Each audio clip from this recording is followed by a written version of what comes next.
Good evening. I'd like to call to order the regular meeting of the Public Art Committee for Thursday, June 22nd.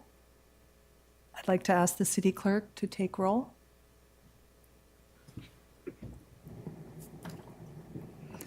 Abercrombie, Present. Smith, Present. Diggs, Present. Rizzo Simmons, Here. Cold Iron. Absent. 4 members are here. We have achieved a quorum.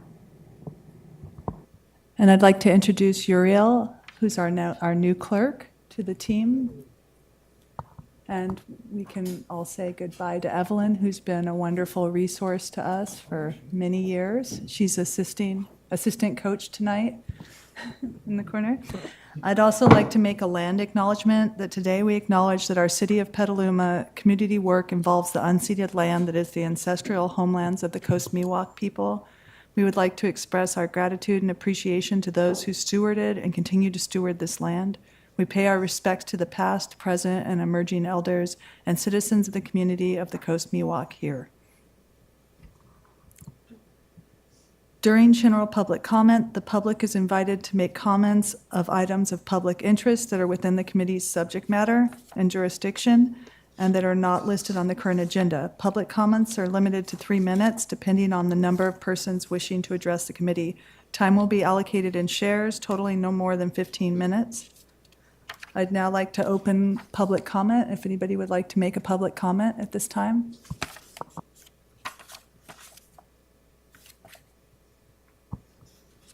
Looks like there's no public comments, so we will move on. I'd like to ask the clerk if you received any comments prior to this meeting. No public comments were received. Okay, thank you. And we will now move on to presentation items. Presentation item number 1, Marco Cochran and Zulu Hiru projects presentation, sorry.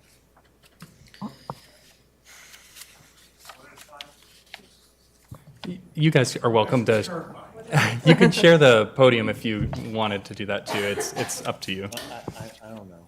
We can, yeah, let's do it. I always got Team your us. back. Always got your back, man. Okay, cool. What's happening? Where's the? Is there a slideshow? Yeah, I'm pulling up right now. Thanks. Okay. Wow.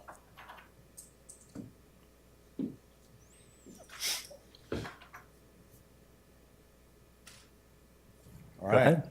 Oh, can you hear me? All right, I'm Marco Cochran. I made that sculpture, which you probably saw, Revolution, which is now in Vegas. And that tour is over.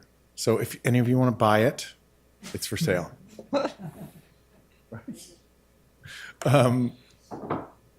Yeah, do you know yeah, you know about that sculpture, right? Y'all go see it. Good. Okay, so I'm doing a new one now, and I just want to tell you about it. And we're having an opening on Sunday to do the. Do I click it or go to the next slide? Yes, it's called Mankind, and it's about.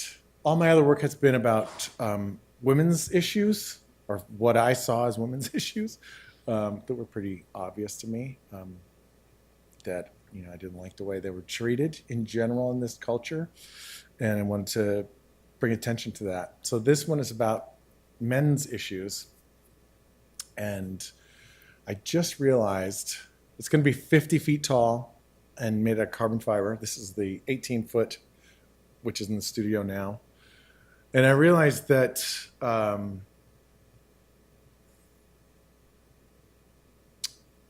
I watched a video on TikTok a couple weeks ago.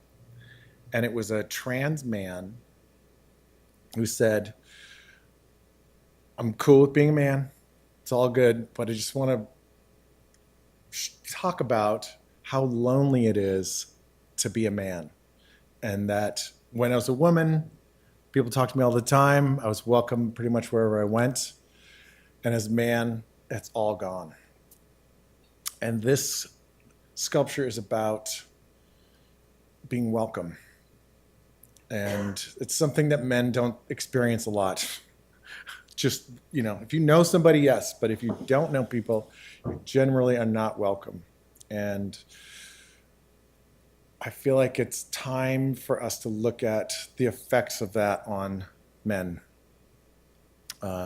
When I would say one of the main effects is considered toxic masculinity. It's the coping mechanism that people use to deal with that loneliness and lack of connection. And as a man, you're not supposed to even notice it, let alone feel bad about it or complain. And I want to create a space that travels around the country that is an opportunity for men to cut each other some slack and welcome each other into a space and feel that for maybe an hour and then go back. I just think we need a break from this. And I would say that America has its own version of that that's kind of intense. And I think it's because of slavery and racism and this separation that's been here from the very beginning. And if you can, if your role is just, if you're placed in a role just because of the way you look, it puts everyone in fear. And I think we're still doing that. And so it's a black man, this dude, and he is welcoming everybody, all men, home, which is this country. And I feel like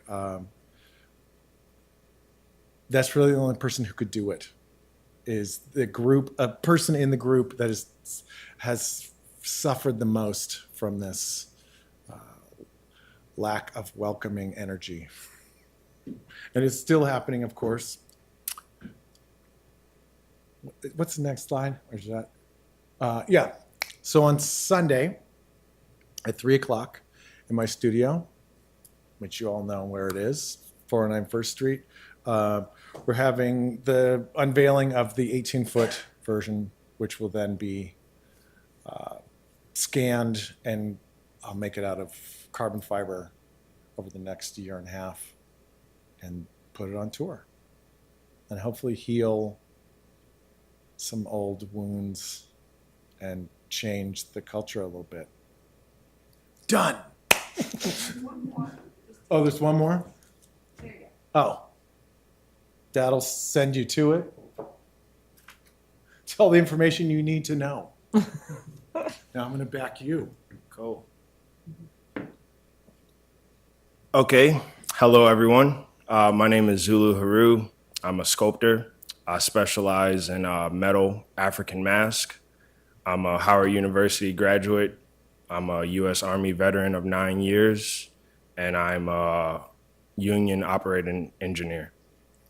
Next slide, please. Okay, so in this slide, this is just giving a brief example of some of my work. I primarily use scrap metal and industrial parts, usually based off of where I am in the country. So right now I'm in the Bay, and one of the industrial parts that called out to me is ship anchor chains. I'm actually building. I'm a Burning Man honorarium recipient. I'm a grant recipient of Burning Man this year, and I'm incorporating industrial parts and metal parts to make a sculpture for Burning Man.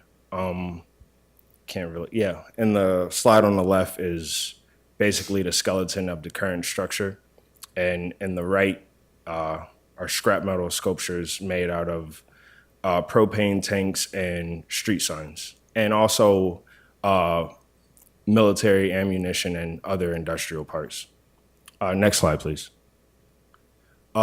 This is more of my previous work. I just use metal to make African mask. The base of the sculpture in the right slide is actually a actual tank track from the tank I operated in the military.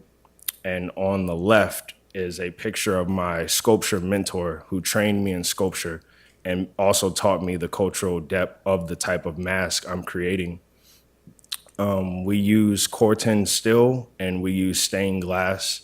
That's how I was taught. And the sculpture I'm making for Burning Man is a tribute to my mentor. And it's also a self-portrait of my career, learning all these skills. And it's a culmination of my sculptural history. Next slide, please. So this is actually the sculpture I'm making for Burning Man. So it is a 20-foot tall metal African mask. The eyes are made of stained glass.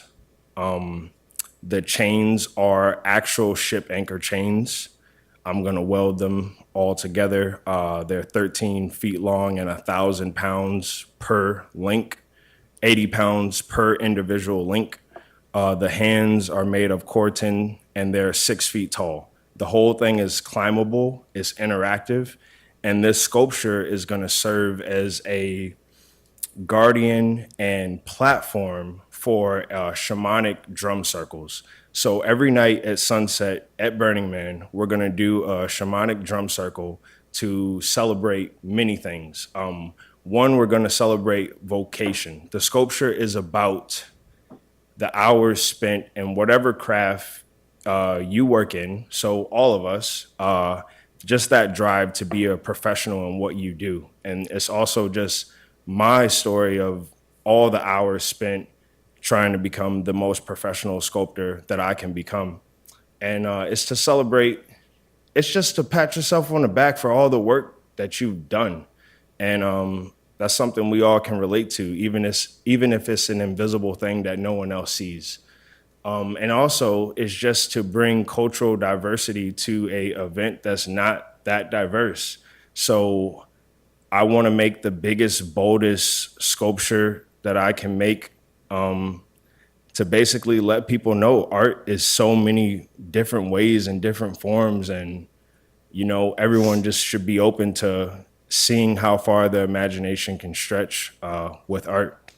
So this is the sculpture. I'm building it at Marco's studio, and it's a featured sculpture at Burning Man this year.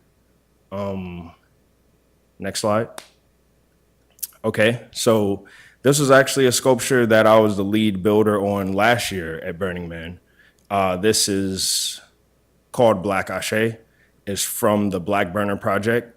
And basically, like I said, our mission is to bring diversity and cultural awareness to events that don't look like this. And this is our mission. This is my mission, basically pioneering Black art and large scale Black art. Yeah. And just to make it a safe space and a comfortable space for people that don't see people that looks like them in spaces like this. So I realized that, you know, I don't know. I feel like it's not a lot of people pioneering that. And I just feel like it's my personal calling. Next slide. Okay. So here is, how you can support my sculpture. Crowdfunding to get my sculpture to Burning Man and to, what else? Yeah, to find a home for it after Burning Man. Thank you. Thank you. All right. We did it. Oh, thank you so much for the presentation. Yeah. Do we have any questions from the dais? Any comments? I'm happy to comment. That was powerful. Like, I really feel like we're at such a space in history where people are like explosive with their responsiveness and creating a safe space for, I mean, men are kind of a mystery to me because I'm in such, like, we kind of go to girls all the time. And so I think this would help diffuse a lot of things that feel hard for men. I think it's an opportunity for that. So I think it's really important and somewhere I wouldn't naturally go, but I incredibly value because it affects our society. So thank you. Anybody else? Are you having this is to Marco, are you having a challenging time finding home for your artwork as the years go by, given the scale and the price tags? Yeah. It is. It's huge. So. Okay. And expensive. And still 2 of them. And there's 2 left. And that's going to be other. You probably have a lot of interested supporters here and around town, all the people who laid eyes on Revolution, but obviously with the word public in our body's name, it's like we're not the ideal connectors to people with deep pockets for that, but continue to keep an eye out, and you'll have a piece of your own that's going to move on. Have you connected with We Are From Dust? You all? We are from Dust is actually sponsoring my school.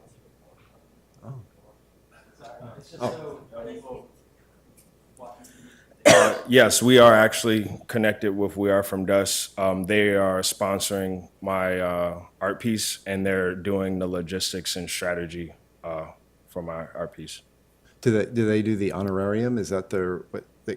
No, so they're basically helping me with fundraising and placement logistics after the event. Thanks. Yep.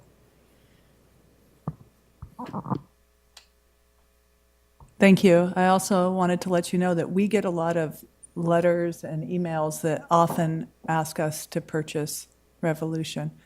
And so we'd love to. If somebody wants to donate to help us do that, that would be fantastic.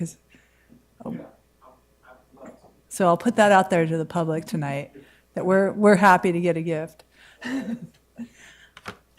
Okay. Are there any public comment? Yeah, I would just like to add, Marco, I have seen your work around. It's just in the desert, in town, wherever. It's so moving. I'm really happy that you're doing something for men. It's important for women that you're doing something for men. Applause all around for that. So, and I look forward to more. And Zulu, I love seeing your work for the first time. I think it's like Melissa said, it's important, timely, and overdue. So I'm a fan. I'll be looking out for it. Thanks. Thank you. See you on Sunday. Yeah. Well, I'd like to open public comment. If anybody from the public would like to comment on this item, it's now available. I see no hands or cards, so we will close this item and continue to item number 2, the quarterly budget review. Oh, if you wouldn't mind coming to the podium, I'll reopen the item.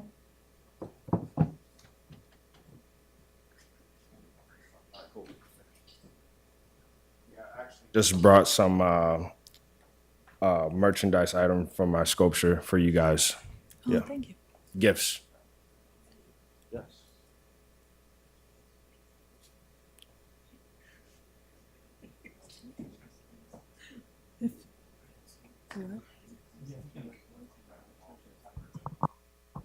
I'd like to ask David Ward, can we post the QR codes on our website for both these items? Yeah, So that the public I'd- can access them before this weekend? I'd love to share the slideshow online and post that on our city page too. Is that all right with you guys? And just kick up some dust and get some awareness.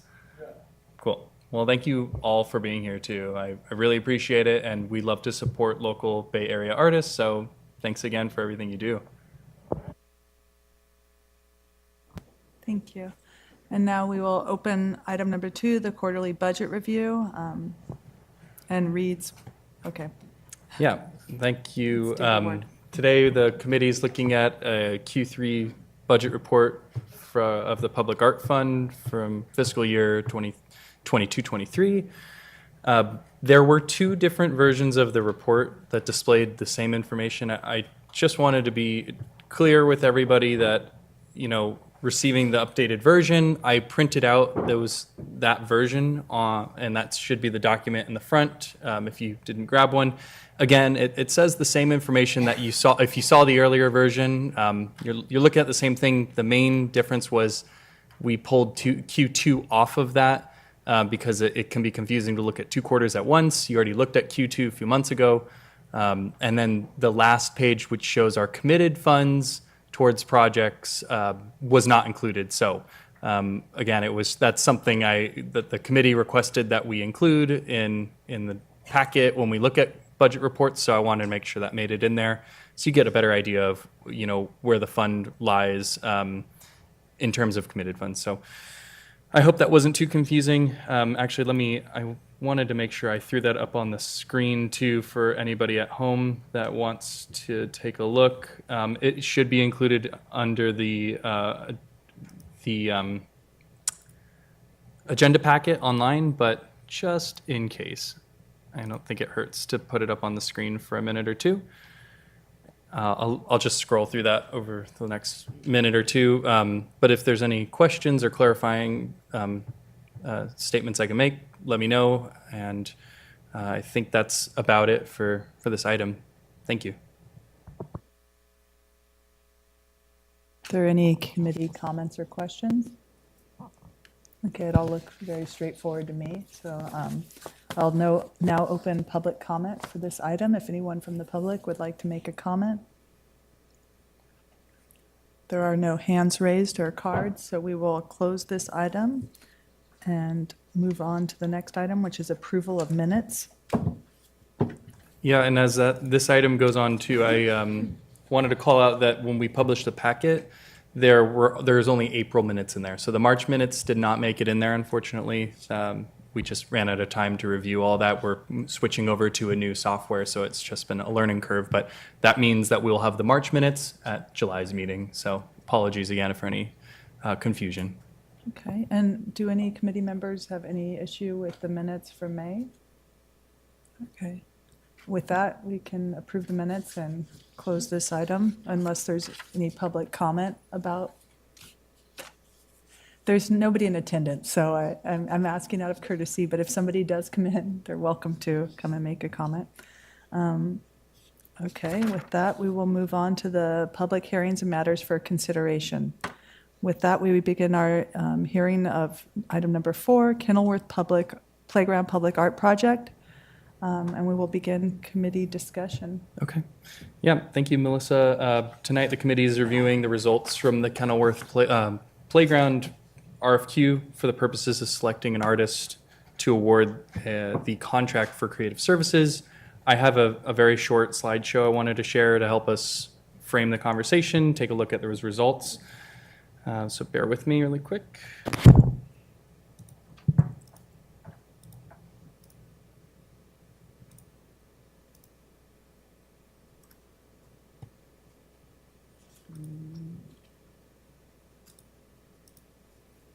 All right.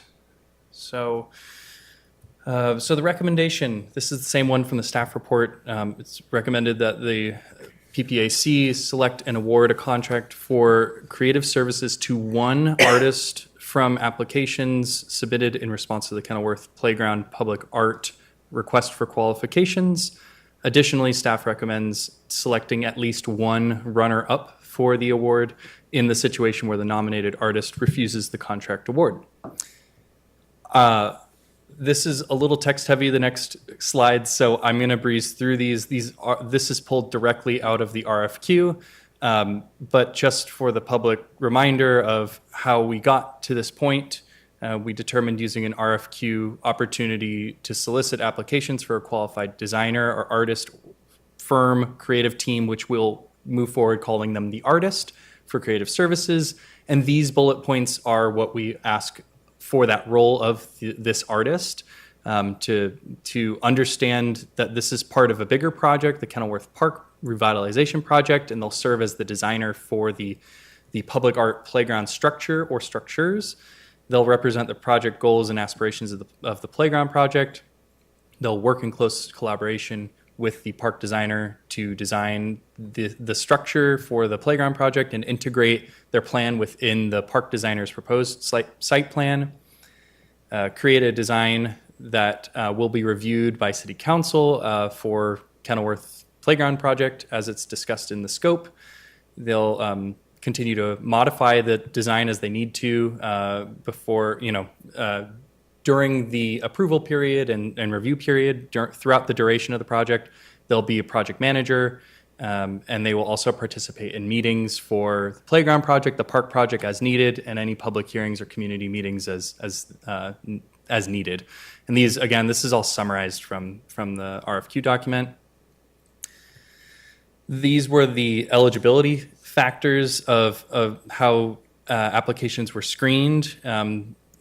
The applicants needed to meet all of these. I won't read them all outlined because, again, it's in the attachment document, but it was not, it wasn't an or option, it was an and option, or an and, so it was 18 years or older and a U.S. resident or citizen with a mailing address, so on and so forth.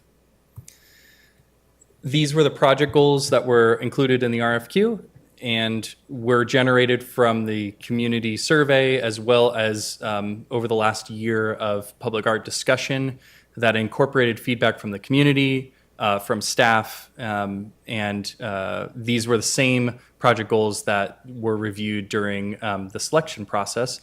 And we essentially distilled these down into,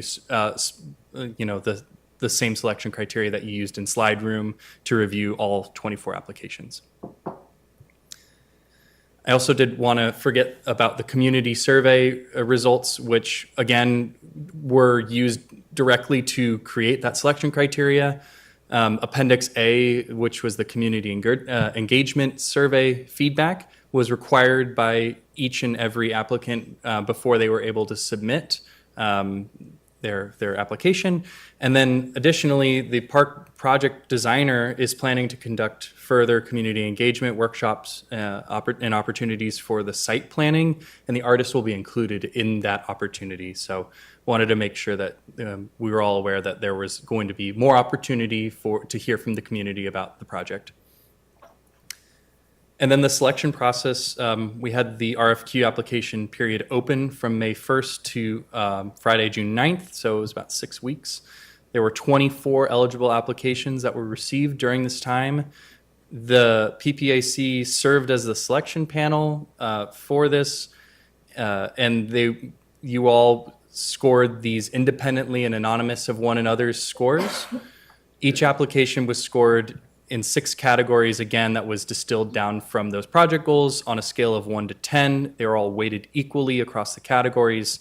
10 was the highest score in each category, making a highest possible score of 60 points.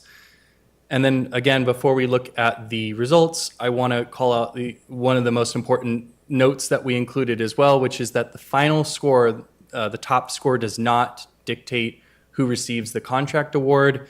The final score is an important determiner in this selection process. However, the final nomination for the contract award is at the discretion of this body, the PPAC. So here are the scores on your screen of the top 6 applications that were received. There were 2 number 1, as you can see, tied results by, I'm going to get these pronunciations wrong. I apologize in advance, but Oleg Lavoykin and then Le Monde Studio were tied with a matching score of 53.4, followed by Reed Gilliland at number 3, Mandy Palasic at number 4, and then Cheryl Wang, at number 5. And I'll leave those up on the screen for just a moment.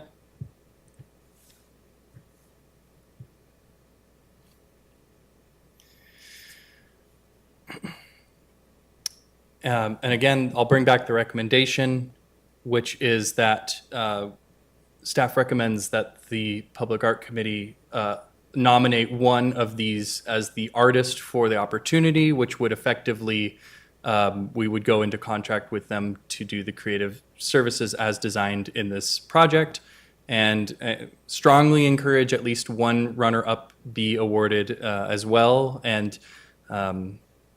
And I think I have one more slide about next steps. So assuming a selection is made tonight, all RFQ applicants will be notified of the selection outcome, and which includes the selected artist being notified of their nomination and the runner-up as well. And if selected, the selected artist and city staff will work together to finalize a professional services agreement, which is pretty much our standard for commissions and other contracting services for public artists. And this will this will be able to be approved at the city manager level. So the next step would be that the artist will, once the contracting is completed and finalized, the artist will meet with the park design team, and they'll join the team pretty quickly there to, I think the first benchmark for 30% design of the park space is coming up at the end of summer. So it will be a hit the ground running kind of scenario. And then the last bullet I have on here is that city staff will be working with the park project staff members, the other team members, to organize a joint meeting of PPAC and RMPC this summer. And that will be for the purposes of defining the role a little bit, more about how these two projects are going to come together, and making sure everyone's on the same page in terms of expectations and other project goals and mission. So I think that's all I have for sharing. I will turn the discussion over to Chair. Thank you, David. I appreciate the presentation and all the computation for us. I want to make sure all the artists know that we really appreciate their submissions, and even if this project isn't the one for them, that our eyes are now on them, and we've all looked at them, and I saw projects that just blew my mind that weren't a good fit for this, but I could totally see that's something that we would all value. So I don't want anybody to feel discouraged that the process, this one doesn't select them. I think they're definitely on our radar now, and we're grateful for that. I would like to ask if any committee members have questions for David about his presentation, or if they'd like to begin the discussion. Also, Chair, don't forget to open and close public comment. Oh, should I do that? I'll do that first. I'd like to open public comment if there are any questions of David or of us or about the project's applicants. Seeing as there's no comments, I will now close comments and open discussion if any committee members would like to discuss this. Christopher. Yeah. What process would you like to follow tonight to work toward a winner? Well, we've all looked at the scoring. To be fair, the scoring reflects my scoring. It reflects, I think, everybody's pretty much right there on all of it. So we have a tied first place. So I think the discussion for me really is between those two. I don't know if everyone's in agreement, and I'd like to hear if they aren't, or if they have a valid conversation. Yeah, I guess since we had you tallied up a half dozen there, maybe we could acknowledge the ones that are lower on the list and Yes. formally exclude them Yes. at this point. If you'd like to pull up the list, David, maybe that would be a good. Pull up the list as the scores again? Yes, the scoring list, Absolutely. please. 1 second. Yeah, and I think it would be helpful to have an opportunity to talk on behalf of some of the projects that we thought were really noteworthy beyond the top two. Yes, please. And Chair, also if we want to look at any images back in the applications, I know it was a lot to look through in a short amount of time, so happy to pull that up. I want to be sensitive to everyone's application, so it'll take me a second to just pull up the images directly. And so if any committee members would like to begin that conversation or have any questions or photos they'd like pulled up. Or if you'd like me to lead it, I can do that. I just want to make sure that everybody's got an opportunity.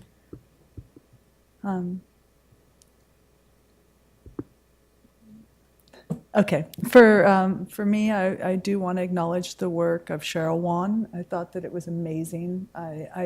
For me personally, it didn't feel like the right fit for this project, but I saw it as something that could definitely be a piece we look for towards the future. And we are trying to open regular grant cycles, so it's not a discouraging note. The work was incredible. I don't know if you think that we need to show some at this time, if other committee members would like a refresher, or if you're comfortable with. I think I didn't agree with you. What I thought about her work was it's so refined and so expressive, so beautifully expressive through the colors and sort of the level of finish, that I think there are a lot of, I saw it as a good opportunity to recommend that work to a developer in town who's looking for creations in public spaces that can be much more interactive than what is considered now for a lot of developments. That's interesting because that was the same thought I had.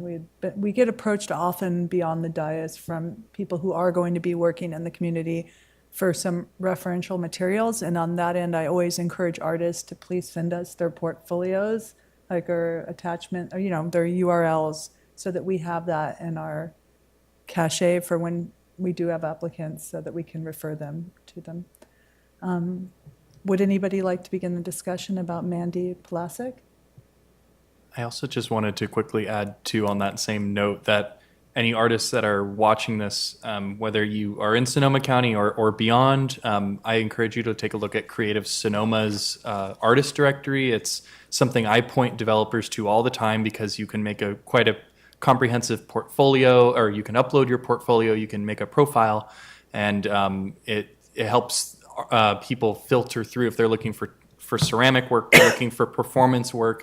It's a great compendium and index of artists, and you don't have to be local, but it certainly helps when people are looking for people to do projects in town. So just wanted to make sure everyone was aware of that directory because it's fabulous. Definitely. Moving on, I'm sorry, go I ahead. just had a general comment. I was really impressed with the amount of mural work that I saw. And while it's not exactly right for this project, it doesn't have enough dimension and interactivity. Those are the artists I'd really like to keep our eye on because I know we, frequently have potential for murals. So that was super exciting for me to see. And we've also had developers come forward to us looking for interior spaces and exterior. So I think, again, these are names that we will forward on. In regards to Mandy Plasek, like some of the work that you shared with us was unbelievable. Like I really found that the interior space for the library and the kind of ephemeral ribbon felt like a party. It felt wonderful. And the chairs, like it felt like you have a very considered approach to your projects. And I just needed to see something of a scale that could be outside and materials that could be outside more. And that was the only thing that held me back from really jumping on this. So I'm not sure. I see Christopher nodding in agreement. So I think that might be why you're not in the top 3, but I want to be very clear about that. And we're very grateful. It's interesting. I think that I'd love to see you create something for like the Lucchese Center or something inside. So in our thinking, we can now hold on to that and proceed knowing that you're out there and it's an opportunity you'd be interested in. Would anybody like to have the discussion on Reed Gilliland, Cinda's project? Christopher, that was your top scoring one, I believe. It actually was not. Oh, it wasn't. Okay. My top scoring one did not show up here, but that's okay. Okay. Do you want to acknowledge your top scoring one? Forma. Okay. Yeah, so the Reed Gilliland and Monstrum, and Monstrum's name is not on here, but that's the official partnership, I believe. I'm sorry, one more time? Reed Gilliland, Monstrum is the partnership. Oh, okay. I'm sorry if there was a typo there. I didn't see that in there. Well, I think it is, and I think that's the power of sort of what this. We all know the work of, not the work of Reed Gilliland, but of Cinda Gilliland, and what she's done with this committee, and actually what hasn't happened yet for this committee. The commission that we gave last year. So that was in the back of my mind as I was looking at this. Was like, well, that's a scale project. Different. This is what we're talking about is the Helen Putnam Plaza, the public art or the small community art grant, right? And as I looked at this, seeing her name on this submission and seeing Reed Gilliland, I was excited because I knew some of their other work, but I didn't know some of the work that I thought that apparently looks like it would be really like a great add, to a park like this. The natural sort of play structures out of natural materials, which is something that seems to be of the time, right? A lot of places, from Tunnel Tops to Taylor Mountain, have that sort of stuff, and kids seem to love it. Families seem to love it. So I would go on and on about some of that. There's a place, Stinson Beach. I haven't seen that work yet, but I was intrigued by it and about the scale of it too. And it looks like it's got 3D and 2D components to it. But I think the real power of this was that partnership with Monstrum. And those pieces, it just so happens that some of those, I looked at a year ago when you asked us to submit images of, I guess, of play structures that we thought were pretty cool. And I guess they're pretty well exposed, and knowing that partnership is happening or could happen, I thought was really encouraging. I was very excited about it, but I also have some questions like, how does that actually work? And maybe that's the most fundamental question. So I haven't looked at the relative scores of everyone else. Looks like Hannah, you were pretty consistent. Sure. Looks like most people were digging that too. A solid third place. So maybe before we move to the top two, I'd love to hear what anyone else has to say about their work.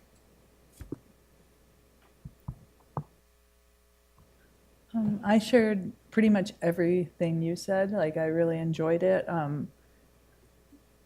Going into the top three, I think what was my guiding principle, and it may not be the shared principle of the entire body, was that I really wanted to see artwork that, like, art that followed function more than function that followed art. I felt like that's more my role here. And so in my scoring, that's where my scoring fell. I wanted to see a fine art component that inspired play. And so we all have different thinking. I think that was part of my ideology I've shared through this process. So for me, that was really where my scoring came from. And so when I talk about it to the group, like that's why my numbers are divergent a little bit more. I was curious, like if Hannah and Anne had their number ones not placed in this, or was this like, okay, so that is representative of your scoring, and that's representative of yours, Hannah? Yeah, I believe so. And I really went like literally off the questions and like had these artists worked with community, so that's where I think why some of my scores are like maybe a little more elevated than others. And then based on the samples they did give us, right? So. We definitely, in our matrix of questions, there were a lot of considerations because this is a partnership. So it's not our normal thinking process, which is great. Because in our last project with Mary Fuller McChesney, and we were choosing the pieces, we were curators. And in this one, we're partners. And so I think what we're challenged to represent is the community objectives and the objectives of our role as committee members. So it's an interesting place to be because you can't just say, this is what I like looking at. Yeah, and like something I placed high value on was like, have they partnered with cities before and been successful, right? Yeah. And they have work to show that they're in public places and it got accomplished. And can you complete a project that's of similar scale? Yeah. Like that's a really hard one because not everybody had something that read like what we were expecting here. Would anybody else like to add to the discussion? Well, I did have a question, thinking about number 3, Reed Gilliland and Monstrum. What we're looking for now is an artist that could be a designer, it could be a landscape architect, could be an architect, whatever it is, but it's the creative element that's going to conceive of this play environment, this play structure. Then they're going to work with a park designer. Is that how you refer to them? Yes. Okay. So in the case of number 3, wouldn't it sort of looks like to a great extent they cover both of those roles in their presentation? Would you say that's a fair assessment? I'd say that's a fair assessment, yeah. So how appropriate would it be to recommend them as just the designer then? The designer, just the designer. Well, and just to be clear, the the process for Parks and Recreation and Public Works and Utilities to choose that, as we're calling them, park designer for the revitalization project. That's not the project we're deliberating about right now. That process is done, and it sounds like there's a selected designer. I'm not sure if I can share it yet. I think the contracting is still happening, so I don't want to speak out of turn about who that is. So that was not this body's decision to make. But there were interviews, and there was a rubric similar to what we were looking at here with this body and this opportunity to find a good fit for that too. And there were people that covered landscaping, that covered all kind of hardscape, lighting, site design, architectural elements, the whole package, right? And so the artist that joins this team will obviously be focused on the playground elements and the play space elements, public art elements, all wrapped into one. But we'll really be that dreamer, right? We'll approach with a vision and digest all the things that have been discussed at these hearings and that have been generated through the project goals, and then design something around that and with the park design that is being proposed through that team. So they'll act as a wing of that, and hopefully they'll be a great collaborator to extend the vision, to bring in a new element of that, and make a cohesive design. And I hope that doesn't depart too far from what you were asking. Oh, that helps me a lot. Thank you. Okay. I would like to add something. I thought their work was really impressive, just playful and fun.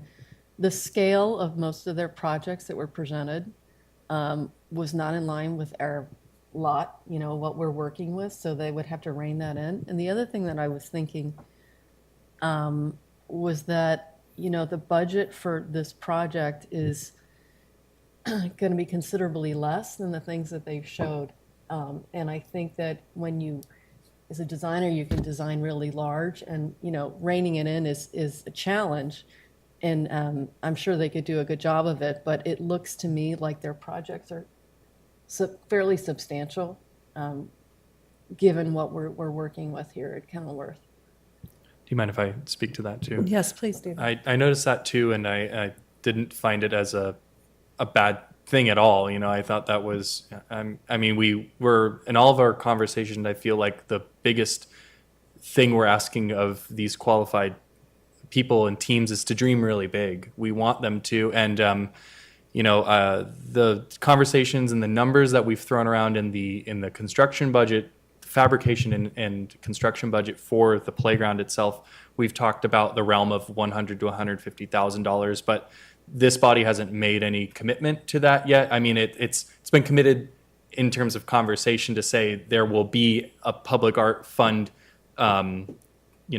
allotment to build the project that's proposed, but there's no reason why there can't be a larger number if the design that is proposed is stellar and it checks all the boxes and it goes above and beyond, and this body wants to do something even bigger, a bigger commitment than that number, then I encourage you to do that. But I also, I think giving a number was smart to give people somewhat of an expectation of where this body was at for the opportunity. And also when they are designing the site, I'll call it the site master plan. I don't know if that's the right term for it, but for discussion's sake, site master plan, they might have several spaces where they want structures, and that might be enticing to the overall playground structure design, that it's spread across the park. It could be just one area that has a large footprint that's larger than the current one. So it's really hard. It's a moving target. So I don't think we've made any promises at this moment, but I also think that seeing a large scale also does say, well, you can go that big, but you can also scale down. At least that's how my brain worked when I read that application. So I wanted to share that. Is Parks contributing to play structure costs also? I think part of it will be the grading and the foundation work. So I don't want to put words in anyone's mouth, but I think that will lower the entire construction costs because And that there was will like be the Prop studies. 68 money? Yeah, and there's the studies like geotechnical ones, and things like that that will have to be used, and that lowers things on the back end for us, or for our artist and our build budget. So, and lighting as well. Those are all things that will be hopefully included. So there will be some amount that will be working towards us as a tailwind of sorts. Okay. Are there any other questions of David? Okay, then I'll start talking about what I liked about the Le Mans Studio projects. I thought that they were very humorous and fun. And is it okay if we pull up images while we talk about, just so we have, Sure. I'll just give me a moment and I'll pull that up. thank you. But feel free to continue conversation if you'd like. Sure. And so Lamond, we got to see images of what they've built, that like a large apple structure and a flower and banana. And then there was a lot of engaging pieces like a guitar. They were one of the few, they are the only applicant that kind of threw in an idea for the site, but said it was like a very open-ended idea. But it was nice to see that they were thinking along the lines of like separate pieces for the site. Something that they offer that is not something I'm particularly interested in, but I'm looking for more inspired play in my thinking. That's what I think we heard from public comment was physical play. So they do a lot of green technology as a combination in their pieces. And I do worry about the durability of features like that. And I mean, we have parks that are being vandalized frequently right now. McNair Park being one. The art structure at McNair Park in particular has been vandalized many times lately. And I think in the last week, I keep seeing discussion of it, but it's mainly in chalk. So people have been dealing with it, but it's been like there's kind of a destruction thing going on right now that I am a little more removed from wanting to do something that's tech. I'd like it to be an organic, creative, inspiring space. And that means a little more maintenance for us if we're doing something like that for the longevity of a piece. But on the other end of it, I really love their creative problem solving with materials. I think it's interesting. I'm not sure, I feel like the idea that they presented towards us was a lot like the Monstrum work, like that kind of wooden organic materials. I just thought they were very creative, and so that's what caught my attention, and I felt like they were very capable. Is there any other comments on this work? Since it's tied for first place, I want to kind of have some conversation about. Yeah, what a great summary. I think what I got from their work, and it's actually the bird there that we just saw that sort of stuck with me. The other ones, pardon me. I feel as though they'd be a great, if we gave them the directive to move across the park and create discrete interaction points, a whole theme or something, I think they could pull it off like nobody's business. I think they demonstrate that more than anyone. And I thought it was, their work was really playful, approachable, accessible, and I thought the scale was appropriate.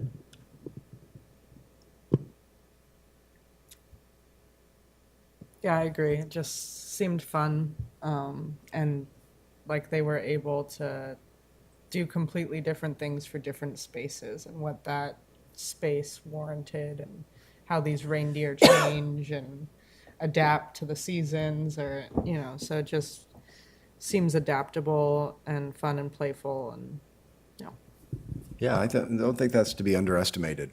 For our purposes, like I think some of the feedback was always about, it's frequently about Petaluma. Make it very Petaluma. Make it unique to Petaluma. I don't know how you make it really unique to Kenilworth Park. Like, what's the sort of the specialness about that? But it's something to identify as an important element here. instead of reindeer, we could have a horse race track going around, right? I do think that the Kenilworth location has like a very storied past. Like it's had many incarnations, and it's one of our oldest parks. At one point, I've heard over the years that it was like where everybody played baseball and had a ball field like right there where everybody could go by and see. There's always been these aspirations for the park. Like for a decade, there was a sign out front that they were going to put lawn bowling there, and it never happened. But there's always been these ambitions, and we're at this kind of turning point within our community. We're in these fairgrounds discussions and all this, that there is a history of agriculture and there's a history of river use and access to the ocean. So I think we have a pretty robust ability to provide thematic pointers to an artist. Ultimately, I want to see what they research, but I think because of the history and the fact that like this parcel and attached to the fair and the parking lot and all that is the largest parcel that I know of that the city still owns. And so I feel like it's an opportunity to represent the city in a way maybe we aren't here to solve, but an artist, we see these artists who are completely capable of that. So I'm happy to defer to that and point them in some historical directions. And I think in their outreach, they'll hit those points, those notes with the public. I love their work. I mean, honestly, I thought the only thing why this wasn't scored higher for me was I was concerned that maybe I wanted to know more about the materials and longevity of materials.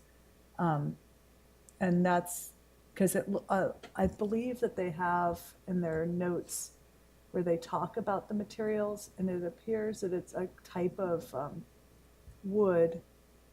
Like, there's things in here that just blew my mind. Like, can we talk about the whale on the icebergs? And like, I don't know if you have that image, but it's just so beautiful and stunning that like just that alone, it's like a humpback or something, a humpback whale. Can you find that in there? It's on their Always Innovating 2023 page above. Yeah, we asked as part of the application package to do that image list. So I'm looking at, you were looking for the whale piece, or were you looking for generally what?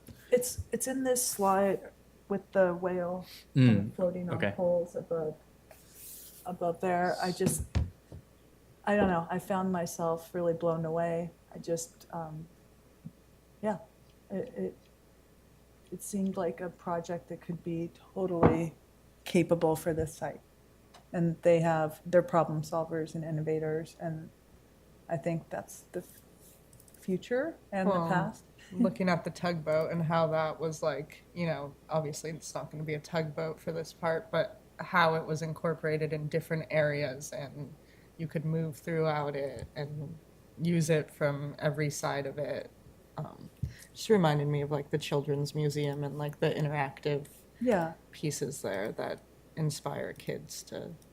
And I also thought of like, there used to be a time, and it hasn't happened lately, where the Alma, it was more when David Yearsley was attached to the river park. He's since passed, bless him. He's just an awesome guy who lived in our community, and he would help get the Alma, which was one of the schooners, into the river, and it'd be downtown. And it was such a cool boat to see that was like a historical San Francisco boat that came through this area.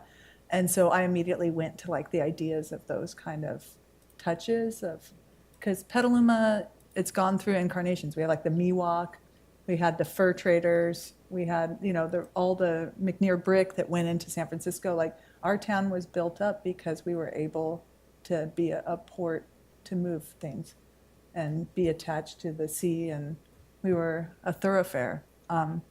So this spoke to me on that way. I think that we're not detached from the whales and the sea life. Bananas and apples, I'm not sure yet, but I mean, honestly, they caught my curiosity in a really particular way. But again, the one thing that differentiated it from me and my scoring with Oleg was that I felt like Oleg's work read more as art. And part of what I want in this park is also to serve other demographics where they feel comfortable coming and seeing it as appreciators of art. And I'm totally open to whatever, that's my thinking. And I want to hear everybody else's thinking, so it's an easy decision for all of us. Because I can be a little bit of I guess I'm supposed to be a conversationalist, but I don't want to hear how you are differentiating the candidates. It's hard to differentiate. They're all really talented. The one thing I wanted to add that I liked about Lamond is that they're using light and, solar. And I thought that, light, because I'd like to think of this park at night because a lot of the teens and, people are still using this space in the evening. And I think safety, lighting is important to address in any way you can. So I appreciated that in their work that I saw.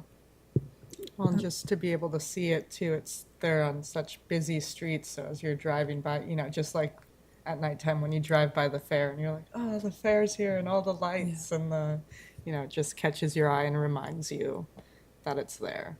And to it come was one back of to our it. conversation points that we wanted something that was of a scale that somebody would appreciate it from East Washington. Like this is a viewpoint and it's open right now before all the trees grow back. Hopefully we get trees and they grow robustly and, but I see this as an opportunity to have something like we're adding to our arts corridor through there because we've put capital investment in that area and we seem to be interested in continuing that.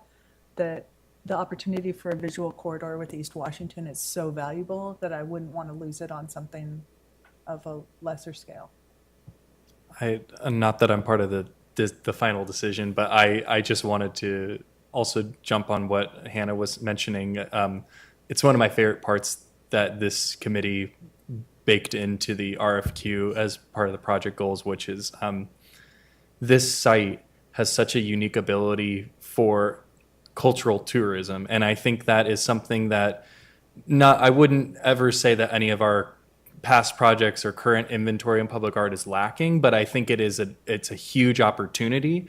It's a great site that's accessible by train, by bike, by car.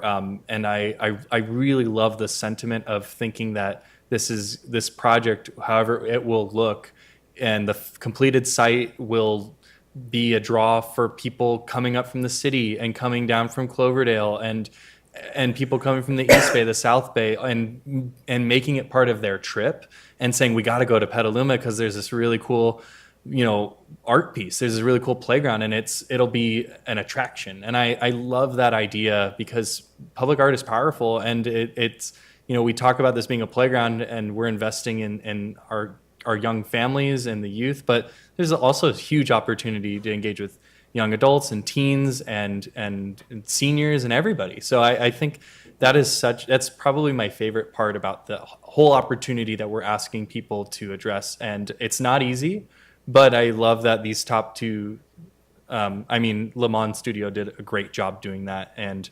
I don't want to play favorites either. Oleg did too. So, but when you're ready for me to pull up Oleg's images, I'm happy to do that as well. Yeah, and to that point, I want to also make the public aware that there's a lot of capital investment beyond the Parks Department and our committee. The library is preparing for a renovation of the inside of the library. We hopefully will be featuring some Mary Fuller McChesney additions that we've purchased in the library. They're excited about that. So I see this as a site that's going to have capital investment. And then looking at our overall plan and how we've talked about wanting to have a pod, some kind of musical thing that people can tap into, like a QR code thing at our sites, so that maybe a little rewind. Petaluma is the home of smart building principles. They were developed here, and a big part of that was creating a walkable community where every block or two there's a point of interest that keeps you wanting to walk. It keeps you wanting to be engaged within your community and not necessarily in a car. And in the East Washington corridor, we've lost a lot of that. It's something that's often brought up as like traffic stuck. I'm stuck in traffic, and you never hear anybody say, I want to get out and walk. And we're not that big of a town that you couldn't walk. Like if you were in New York or San Francisco, you would walk 10 blocks and you would never complain. Here, we complain incessantly sometimes, but I want to create a space where people say, I'm going to use the pedestrian overpass. I'm going to go view the mural at the swim center. I'm going to go to this park and I'm going to play. I'm going to go to the art center. I'm going to go to the river park. I'm going to go over to the river arch. Like all of these are in such close proximity that we are heavily helping bring back those smart principles to these areas and not losing them to traffic. So when we have this discussion, I think these are opportunities that we have to really take this approach that isn't necessarily our role, and say, like, how do we contribute more than just art? We have an opportunity here to slow everybody down and get them walking and appreciating and celebrating. And so that's going to be really heavily in my choices. But anyway, I think we're ready to move on to a discussion of Oleg if there isn't any further comment. Okay, then would someone like to begin that conversation about his work? Yeah, well, we've seen it. Maybe just you and I have seen it from. Yeah, Remind me when this was submitted. that was for the small artworks when we got Making Progress and Right. Wolf and Those- Stories. The 2021 Small Artworks Commissions, which I'll remind the public was for the $25,000 awards. So this was, and looking at the La Brea Park playground piece there, that was what was so memorable about it. And I think I know Chair Abercrombie and I both really responded well to it. And I think other people did as well. So, and I also remember looking at the rest of his portfolio back then and knowing and seeing a great variety in there. And so he's working with a bunch of different materials. I always had this question about the level of durability on some of these things. And there's concrete is one thing, but as we all know now, concrete mixing it with things like vermiculite is another thing, or foam is another thing. So I'd love to know the status of the La Brea Park pieces right now and how they've weathered all of the kids climbing on them. I did find some on Instagram. If you Cool. look for that park, I was able to pull up some images and it looked pretty consistent. I would point out that like this piece right here, I believe it's the Firebird one that's posted is composite, like some kind of cement composite. He has a list of materials, but the one that was previously shown that kind of looked like a coral, that one, the seafoam, that's Carrara marble. And so I imagine that's not what we're doing here. But I would love it if Oleg wants to sculpt us a coral reef or seafoam. More power to you. I'd love that. That'd be wonderful. But there is a mix of materials in his, and I think that's why you see a wide range of value and applicant, like when he applies to different projects, you see he's got a scalability to his price points that was also something that was attractive to me.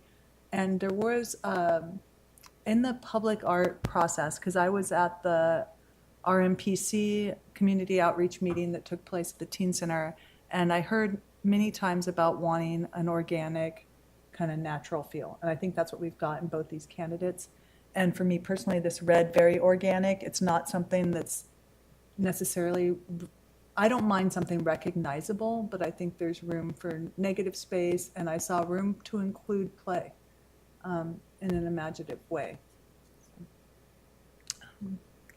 Yeah, I think that's what his pieces do, is they invite you to explore them from different angles. And I mean, in a very like basic way, they remind me of the huge tractor tires at Pengrove Park, right? Like you have kids going through them, on top of them, sliding down them. And it's like, they're these simple things that get used in any way that kids can come up with. So yeah.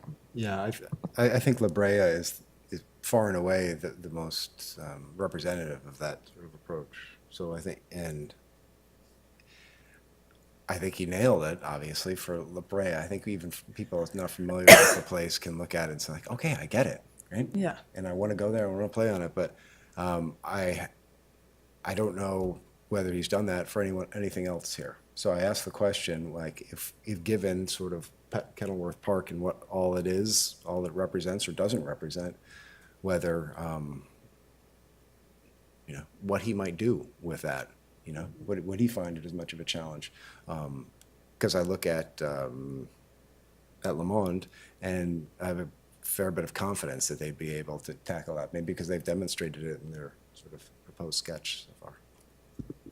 Well, and I do think that like the Le Monde project, the projects that they demonstrated are familiar. When you do see these breakout parks, we see a similar type of material used. Like if you look at the whale that's in Emeryville, it reads like this in a way. So in some ways, it feels like a safer park choice, to be fair.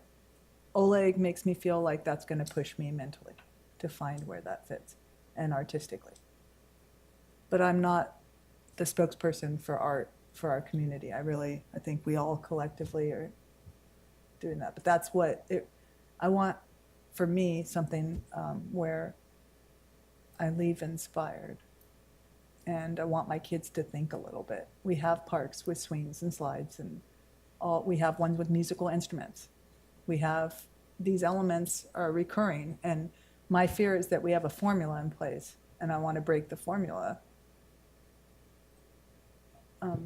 Something I get from this, and it's very hard because Lamond is doing things that are very obvious and playful and fun and encouraging play.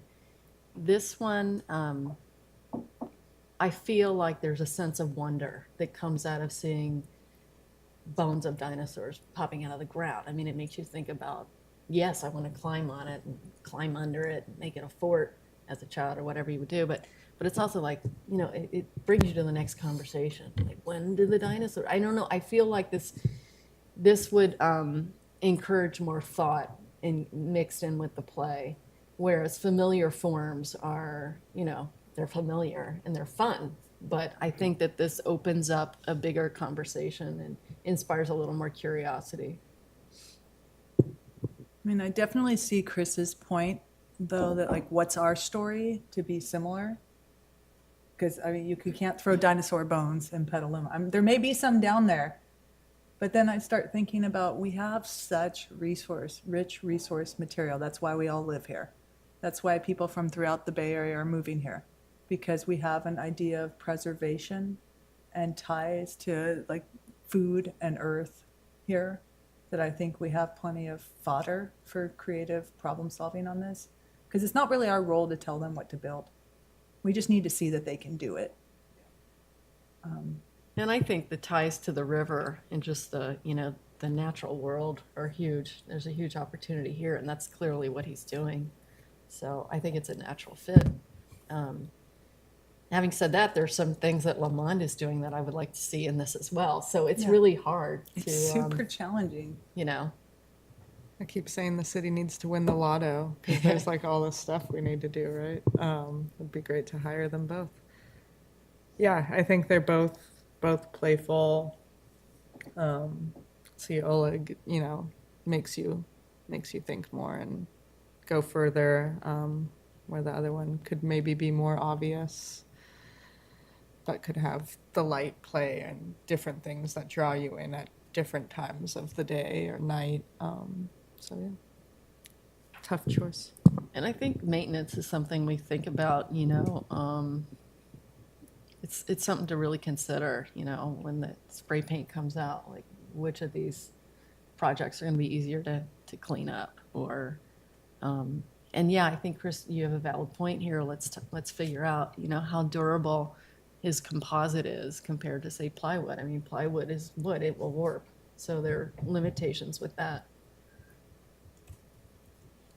Yeah, I'm going to see if I can pull up any recent images. Yeah, I'm happy to pull back up either Lamond or Oleg's images again. I just circulated through them once or twice. So Well, I am still interested in at least having this body view the Reed Gilliland Monstrum images as yeah, well. I'll bring those up. Okay.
Is the Stinson Beach project built or is it being built?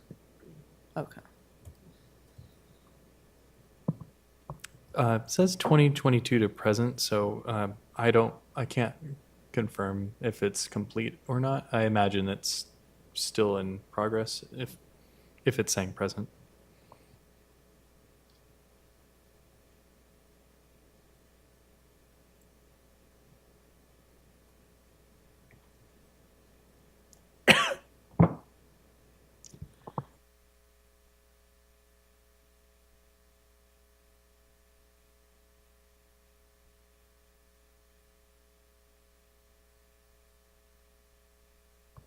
Make sure your microphone's on. Sorry.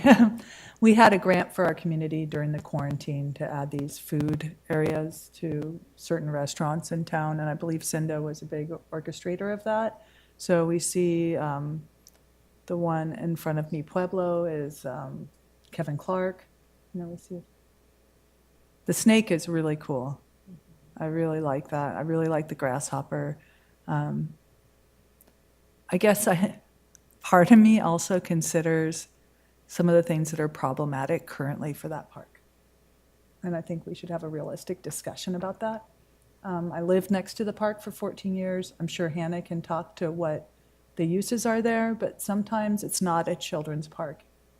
And so the idea of an enclosed space to me did not feel safe for children.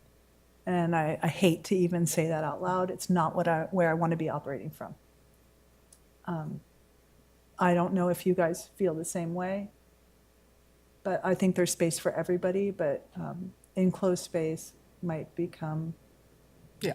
used differently, and that would be unfortunate. I feel the same way. I mean, I know parents that won't even take their kids to the park there during the day right now. And it has morphed and it goes through cycles and it's in a different cycle right now. So yeah, and what uses of an enclosed space are going to turn into and what the materials are and if there's accidentally a fire or, I mean, it could become dangerous as well. So, yeah. I mean, I'm hoping that the habitat restoration there is really what brings us like more comfort and shade and, or even a shade canopy overall, maybe with this park is something I'd invite in the play areas. But that was one of the things that held me back from the pieces I loved. I just felt that site is not the site that would be safest for its sustainability. I just love the pike. Me too. It's Yeah. They're so incredibly creative. The crooked houses were our.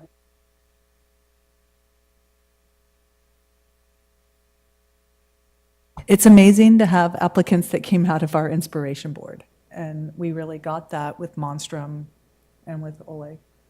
I think we're just going to have to like make a decision because to me, I feel like there's two that I really feel confident in. I lean towards Oleg. For me personally, I think that just make my opinion known. And then I'd love to hear your opinions because I feel like we have capable hands all around. So Yeah, that's the bottom line for me. I'm happy with either of these finalists or any of the three. Let's put it that way, since I've nominated one. So I think we'd be in good hands.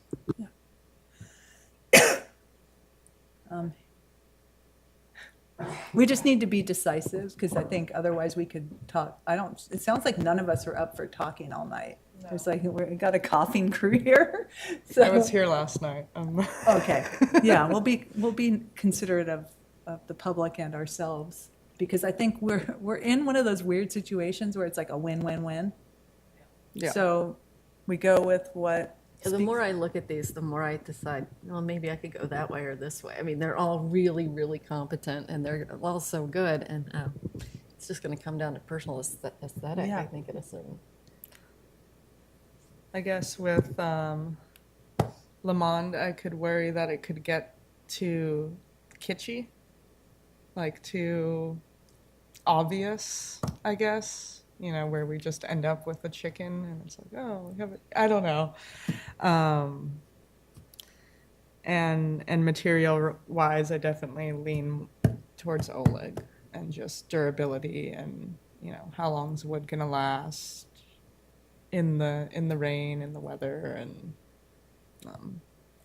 And So, yeah. also, not to add another layer of complication to your already tough decision, that I don't admire any of you having to do that tonight, but I think during the RMPC and PPAC joint meeting that we'll have later this summer, I think having the artist here would be phenomenal, or at least listen in, but I'd love for them to be able to have an opportunity to ask you all questions, to explain your vision a little bit more, to dissect those project goals if it isn't already clear. But you know, I feel like all these things that we're talking about to address the local lore, if you want to call it that, or you know, and build out what these themes could be, super valuable. So I'm hoping that they'll be a part of that, and I think I just wanted to make sure that we added that, so we know that the artists will be in touch with us.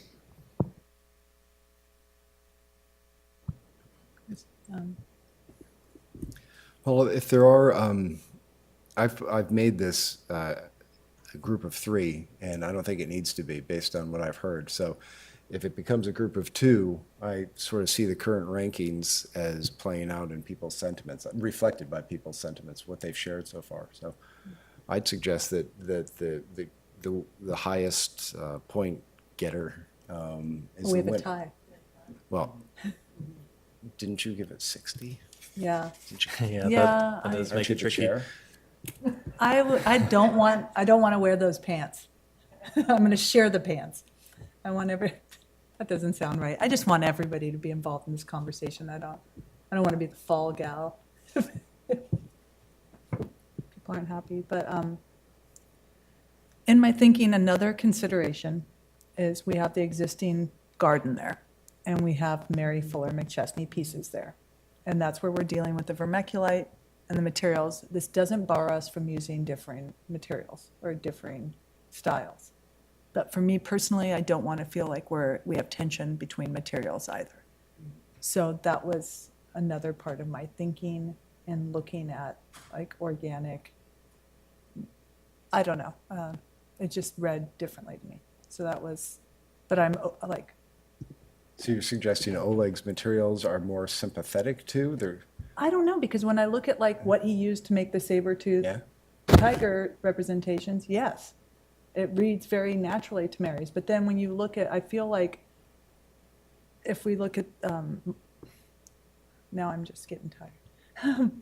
But if we look at the other Lamond, we see that they're completely capable of doing that as well. I don't imagine they'd probably do a chicken, because I think we're going to give parameters like eggs or chicken are off the table.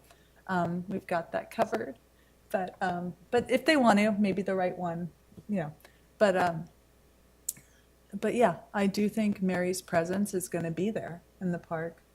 And I think we also will ultimately probably do some kind of creative project with the Teen Center. I think it's on our list. It's something I wish it was included in this project. And I think that's another opportunity that we're also going to have down the road. And we haven't finalized our final site for our small artworks, but as this starts rounding out, that's something that's more and more pressing to me. To leave this untouched feels like an incomplete space. And So did we that's what- get the price on La Brea? Like, how much did La Brea cost? $150 in 2005. Okay. But Yeah. it doesn't mean here. No. I was just curious of what Because that. I think I read that in his last one, but I think it's included in this. And I think we don't, right now, we're going to tell them our budget, and we're going to have to find materials and work that happens within that. Yeah. So whoever we choose, that's going to be true. And all of them had such a range of pricing depending on the scale of the project. Yeah. And a lot of the thinking, like I think you and I both have been in meetings with different park builders who have come and approached us out of this conversation. And almost all of them had this piecemeal, like plug and play, where you can choose from an assortment and then you make it work. And so I don't doubt that the artist would be of the same mindset, that if we wanted to augment a space, break it up, we've talked about that. Yeah. I don't think it's something that's not accessible, like, I don't know, I do still want to see some play equipment built into this in a way, like some kind of, not swings or not something, like, it's going to be what they think with the parks and all those bodies, but, Well, yeah. because Parks is putting in a playground, right? Well, And then this is a art piece. I have not heard that. Well, I think that that's the conversation, is that there's, when the opportunity to revitalize Kenilworth was made, that there was budget cut out for a playground to go in there, whether it was a prefab one or not. Yeah. This elevates that opportunity. So I don't think, to answer your question, I don't think there's going to be two separate. I don't think this is going to be independent and there will be a plug and play prefab play space. I think this is the primary play space, but I'm hoping that some of the funding that's built into that project, into the revitalization project, will help elevate this project. So most of the funding that this body commits to that will go directly to paying the artist, paying, the build, and fabricating the proposed design. So I hope that Yeah, clarifies. I guess I was just always under the impression that both parties were coming together with play I don't think there's any, together. nothing's Yes. barring the park designer from saying we want to put in some other climbing stuff, there's nothing barring them from doing that, but I think the primary So play this is space, the main focus. correct. Gotcha. And we Okay. can look at like the playground that's at the one in Santa Rosa, Crane Creek, and how they have these different natural features too. And that may be part of the landscape architect's plan, that they put in things that also lend themselves to play. Like, it's going to be an amalgamation, and we've got to get to that point where we're all in the same room, where we sort that out. I mean, it's a different set of challenges. But as far as this goes, I think we have to make a choice. And I don't know if it's best to go to a vote, or if discussion needs to continue, or, because I want all questions answered, and like, so this is your opportunity to pick David's brain too. Sorry, David. I don't know if there's much more I can confidently say to make the decision any easier. I think I'm just going to complicate it more, because there's a high quality in all of these all 6 of these front running applications were, I don't know about, I can't speak for the committee, but I was so impressed by everybody that applied, and the applicant pool was phenomenal. So it sounds like we have a win, as Christopher said, in these top 3 that we've talked about, the 2 tied for first. I mean, having either one of them as a runner-up does not sound like a bad thing at all, except that I wish we had 2 parks to build, and twice the budget. So And maybe we will. Maybe we do this so well that we become part of that future discussion. But I also want to keep, like Cheryl, I was thinking maybe Cheryl gave us some direction, but I think the top 4 were all the same number on hers, so that it makes me really confident that if all of us are thinking similarly, we're not in a bad space. And I don't think there's anything to fear in the process. It's like if we have this might be a good question for David. Under what circumstances would we leave a first candidate for a runner-up if we're selecting 2? can you say that one more time? Under what circumstances, since we're selecting a backup candidate, would we use the backup candidate over the primary? I wouldn't think that the runner-up would circumvent the selected nomination. It's just if they're, if extraneous circumstances happen, they can't participate, they can't commit for the timeline, they weren't clear about the expectations and cannot enter contract with us, which I hope is not the case, but that would be the situation where we would offer the runner-up the nomination and the contract award, but it would by no means let the runner-up step in front of the selected nominated applicant. Thank you. I just wanted to have that conversation for us and with the community. And this has to be expedited on a timeline that's really efficient because there's funding. Like there's funding that's the park side is relying on. And we really have to make sure our candidates can produce on that timeline. To add to that, the park designer and as we've built into this process, they have really carved out a seat at the proverbial table for this artist to come in and be a part of this. So they're integral now to this project. And I try to not use any language to make it sound like we're in a rush, because we're not. But as soon as this decision's made, I mean, we're going to be notifying all these folks as early as tomorrow, and hopefully we'll be finalize the contract within the next few weeks. And if that doesn't sound like an aggressive timeline, we just don't want to cause any delays to the larger project. So I think the quicker that we can make that decision and get somebody in place, the sooner they can start contributing and being a team player. Thank you. Okay, so are there any other discussion points that you think would help direct the body? Or any questions, concerns, conversation? Because I feel like I've made my opinion known. There's 4 of us, so we gotta get to that point. And I know it's a hefty weight, we just need to go there. It is a big lift. I would recommend that the committee structure the top 3 in what order you'd want them, assuming that you want a second runner-up, or it could just be 1 runner-up. That's totally fine as well. And then once you are all in consensus with that, then someone making a motion, and I can help you with that motion, so we can recommend action and then do a straw vote on that to confirm it. Okay, I'll begin discussion that I would put primary to Oleg, secondary to Lamond, and third to Reed Gilligan. I would structure mine the same way.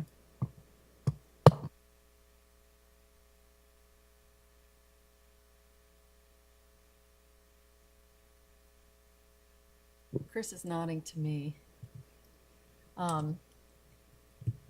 I came into this conversation thinking one way, and having heard all the discussions and kind of gone into a little more into the proposals, I think I'm going to have to throw my hat behind Lamond.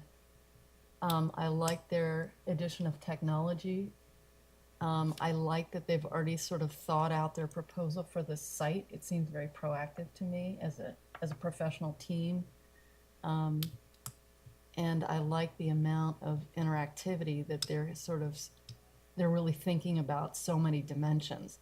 I love the artistry and simplicity of Oleg, and I can see it seamlessly fitting into the site. But I want to maybe go back to the community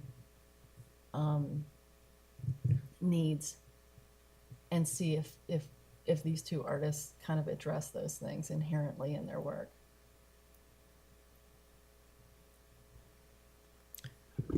Really well said.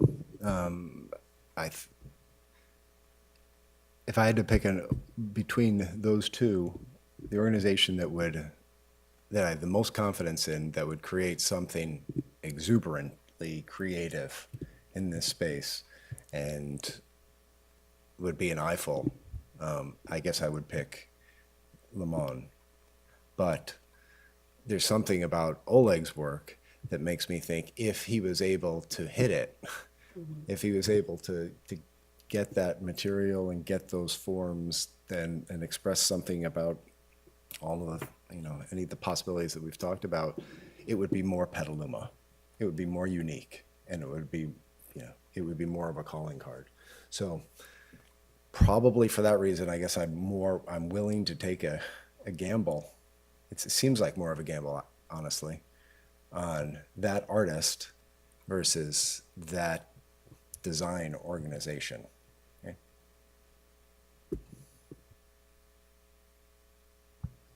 Man, this is heavy-hearted here. I think we all care so much that it's painstaking, which is a good problem. That means we have the right team. The only thing I would say, that's what I appreciated Lamont giving me a visual. And honestly, like the orca super spoke to me. The rest of it didn't really, and that's related to global warming and all the things we now have those in our environment. So that was something that spoke to me, but that was not a requirement of the application process. And so that they did that was very nice, but it's hard to judge other applicants on the fact that they didn't when that wasn't part of it, which is really challenging. Like that's, it's a hard one. And I see the tech, like honestly, I was blown away. So I don't know, it sounds like we have Oleg as the primary. I just want to make sure that we have security in that. Is that okay. Are you sure? Okay, and Yeah, Christopher? I'm 100%. I'm just sort of jazzed by all of the music and the Yeah. binoculars and the lighting effects that come with the Le Mans package. I wanted that so bad, I just wasn't sure from a durability standpoint if that's what we should be jumping. Perhaps Yeah. that those concepts can be worked into Oleg stuff. I mean, there's nothing to say that, the bones of something can't be musical instruments. Oh, We had a yeah. lot of musical submissions, which We was really did. fascinating to me because I think that's important. It's super engaging for kids.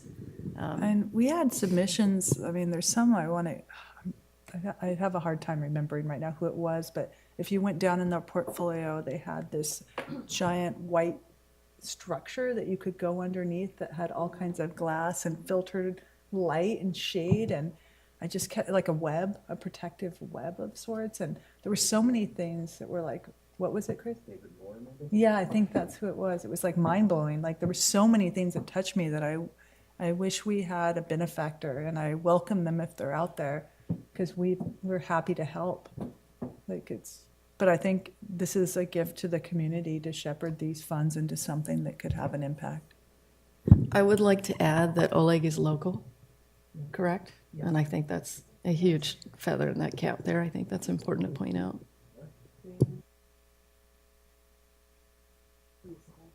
And I think that's huge, because those expenses also come, right, of travel and all that. And I just feel like with that piece and with the amount of space we have at Kenilworth, it's like, I feel like things can always be added there.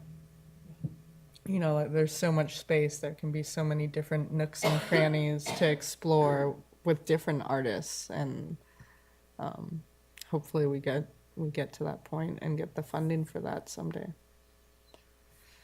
Yeah, why not? If you're gonna dream, dream.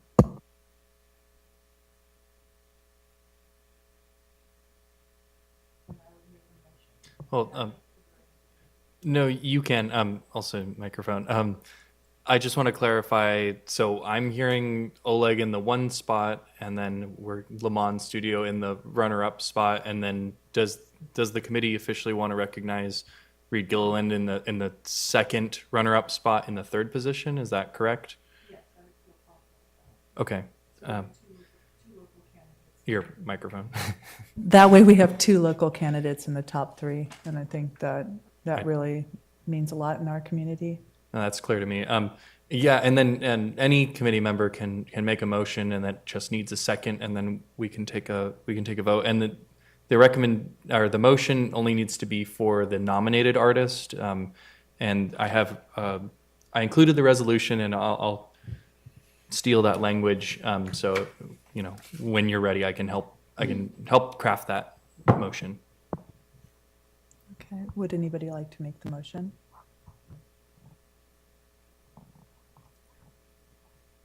Sure, I'm making a motion to nominate Oleg, I don't know his last name. Leboykin? Thank you, Lubikin, to Yeah. be the designer of the Kenilworth Parks collaboration, playground collaboration, and with the second runner-up as Le Mans Studio, and the third runner-up being, I just want to make sure I'm saying it correctly, Reed Gilliland and Monstrum collab. I'd like to second that motion. Right. Thank you. And then do we take it to a vote now? Uriel will help us out with that. Thank you. Abercrombie, Yes. Smith, Yes. Diggs, Yes. Rizzo Simmons. Yes. All four voted for yes.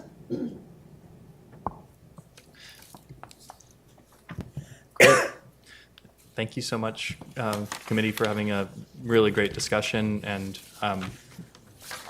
my personal feelings too are that I think it's great that it was a really tough decision, and that that just shows the quality and how happy that this body would have been with moving forward with either of the front runners, and that we have very quality runners up as well. So thank you.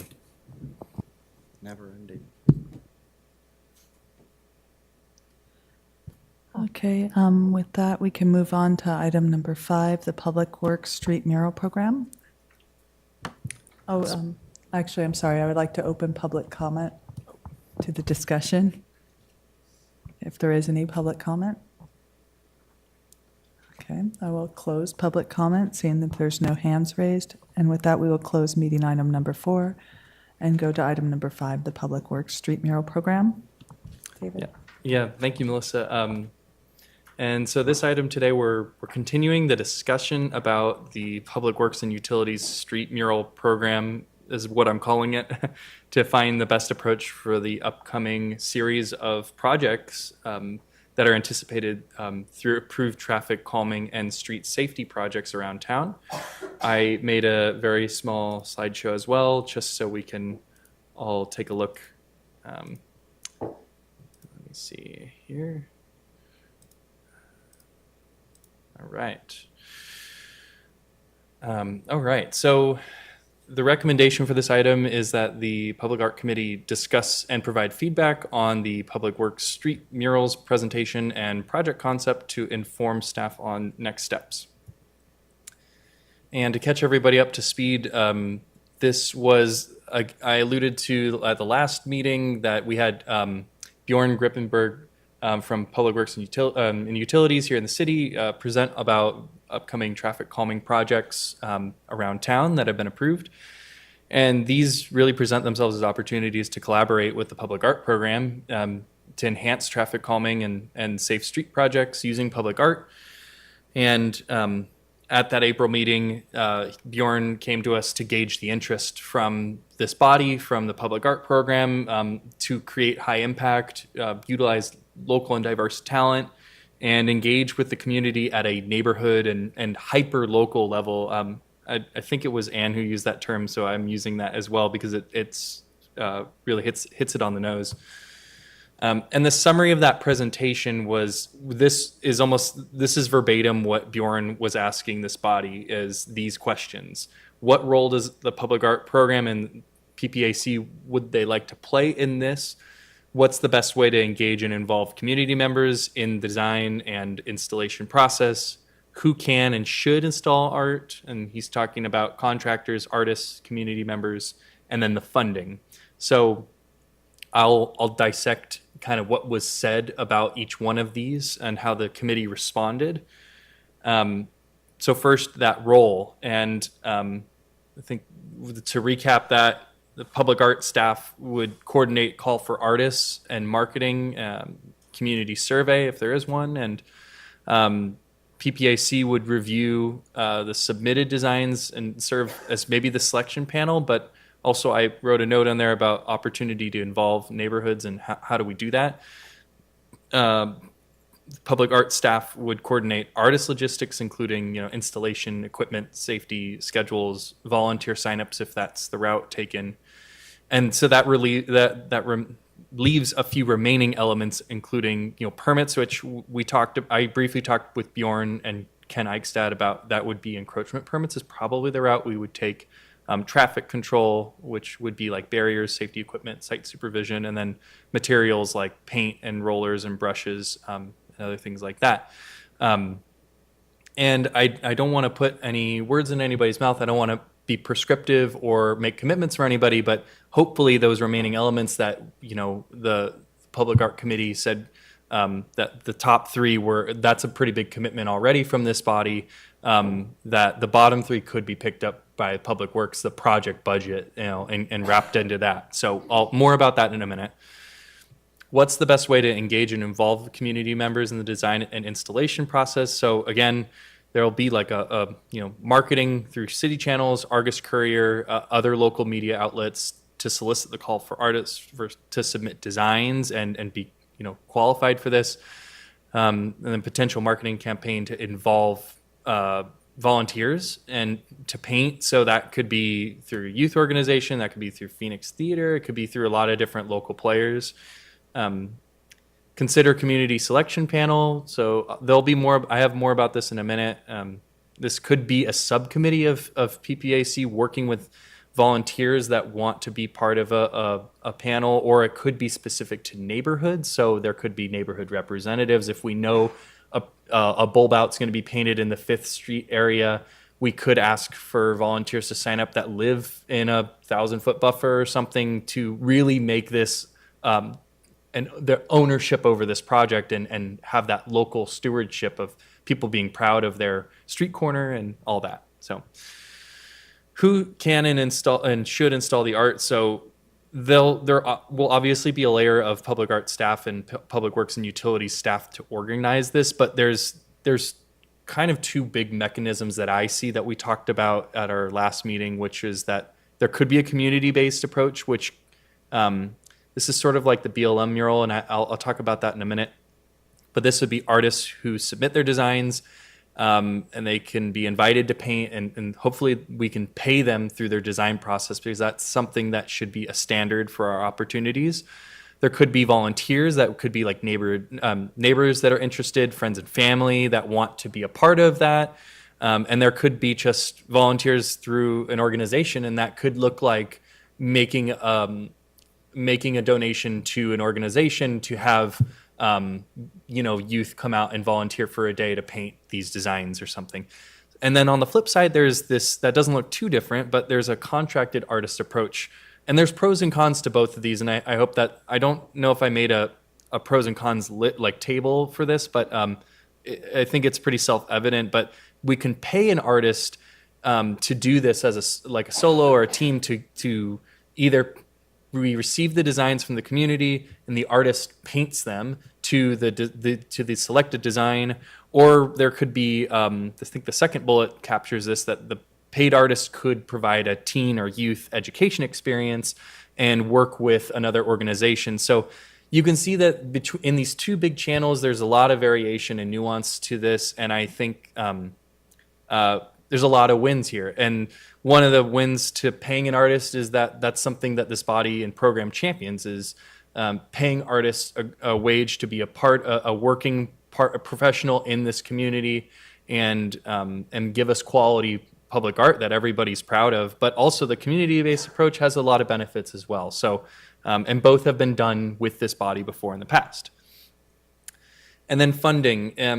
And this is, again, a summary of the discussion. I put an asterisk in there that this information this is not binding or approved or confirmed, but it sounded like public art funding would be for the artist contract and stipends, if that's the route, the time for public art staff for the marketing, the artist coordination, the installation, logistics with the artist.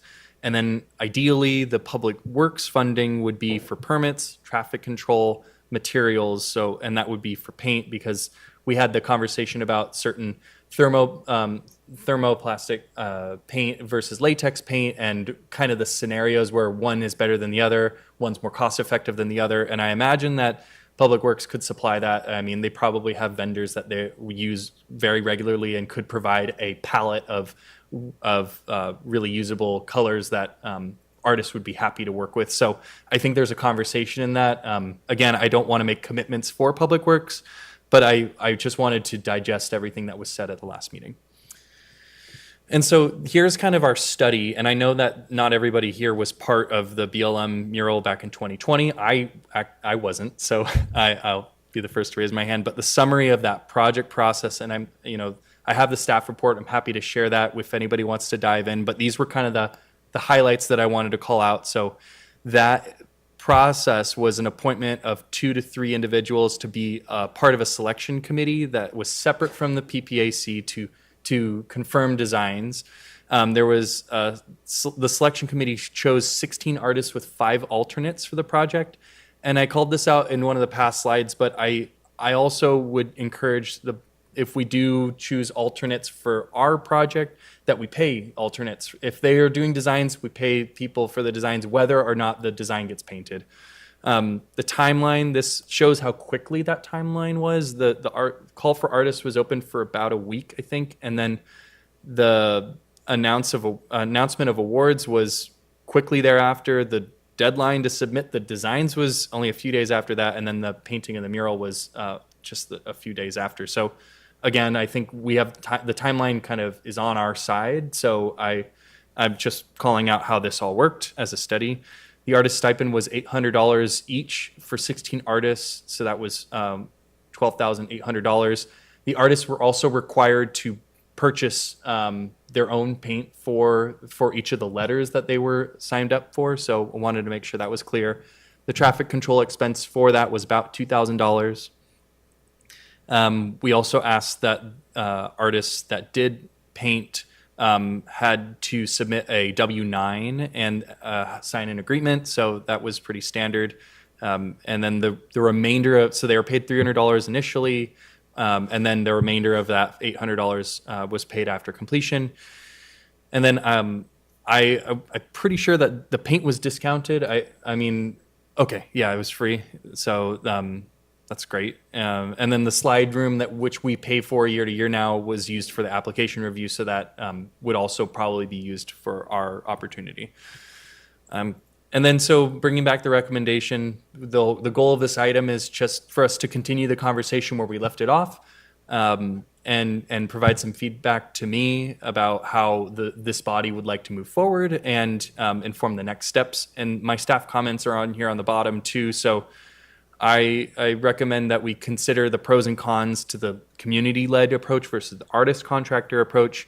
Consider paying alternates who are invited to create designs despite their design being selected or not, so paying artists for their design. Considering a selection panel that can represent site-specific neighborhoods, and that's not to say that the PPAC cannot decide or can't, PPAC can still be the selection panel, or we can assign a subcommittee ad hoc group to work with those, just to provide some direction and keep things moving along. And then the last point here was considering soliciting a survey or a mechanism to have neighbors participate in the selection, maybe. Again, the hyper-local term to create that community participation. So that is not a requirement, but I think it's worth spending some time to think about if you lived in the A Street neighborhood and there was a project there, how do people that live there get to be a part of it, whether or not they want to go out there and paint the project, but providing an opportunity to say, I like that one, or this artist lives next door to me and I really want them to be a part of it. What does that forum look like? So I think it's worth spending a little bit of time to do that. And that's the slideshow. So I'm hoping that the discussion's pretty clear about how we do that. And the next step too would be I'll take the conversation and the feedback given tonight, and I'll meet with Ken Eichstad and Bjorn Grippenberg again, and we will talk about the timeline. We'll talk about what this committee is comfortable doing in terms of participating, funding, and all that. And it sounds like we'll be able to start some of these projects this summer. So, and again, we talked about this too, but this template hopefully will be effective and quick and streamlined, so we can, as the next project pops up, we already have a system in place, and we can just put it into effect again, and it creates a pretty good mechanism for us. So that's the hope. Thank you. Thank you, David. Are there any committee questions of David? Yeah, I have a question. How many bulb outs are we initially looking to do? That's a good question. Or is that relevant in this part of the conversation? I've I heard mean, Bike and Ped is like going for like a huge grant of money and are going to be getting these. I think the original number that Bjorn used was about a dozen, and I think there's going to be more anticipated beyond that, maybe even double or triple that. The good news is that there's also an opportunity to kind of earmark the project, even if we're not ready. You know, we've already funded a couple of these and we're not quite ready because the budget's low or for whatever reason, we have our plate full, that they can be done at a later date too. So it's not like there is a deadline for us to hop on the train or the train's left. So that works in our favor. And I hope that answers the question. Are there any other questions, or would you like to open discussion? Well, when Bjorn was here, I think I broke it down with the way I saw the funding and responsibilities taking shape. I thought the Public Works would be responsible for doing all the legwork and all the materials research, all the specifications and sourcing, and then also the technical support for the artists when it comes to how best to apply if it is like a thermoplastic paint. And basically everything that leads up to the artist doing their work. One key component of that, I think, that may not be in the funding list that you gave is, it's not really a funding item, but it's just them being responsible for, and I think Bjorn talked about this, about having a template ready to go for what the artist is going to, basically the canvas for each artist. And if you have that, to Ann's point, or Ann's question about how many are there, if you have that for like all of the Fifth Street Bike Boulevard that's going to be installed, then we have a big picture. And then not only do we have sort of an idea of like where you could assign different artists or where there could be a theme running through them, but you can also gain some efficiencies there too by doing a lot of them as a group. Okay? And I think it might be painful for all of us if we were trying to do these one by one, you know, as Public Works finish with them. I think that would be more of a nuisance than anything. So I'd encourage us to sort of see really what they are, get a real clear idea of what they have in the next 6 months, the next year, or something like that, and build a program around that.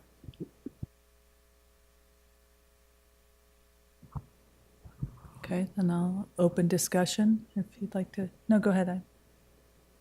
I was going to add that I really think this is a great opportunity for real community engagement, hands-on engagement.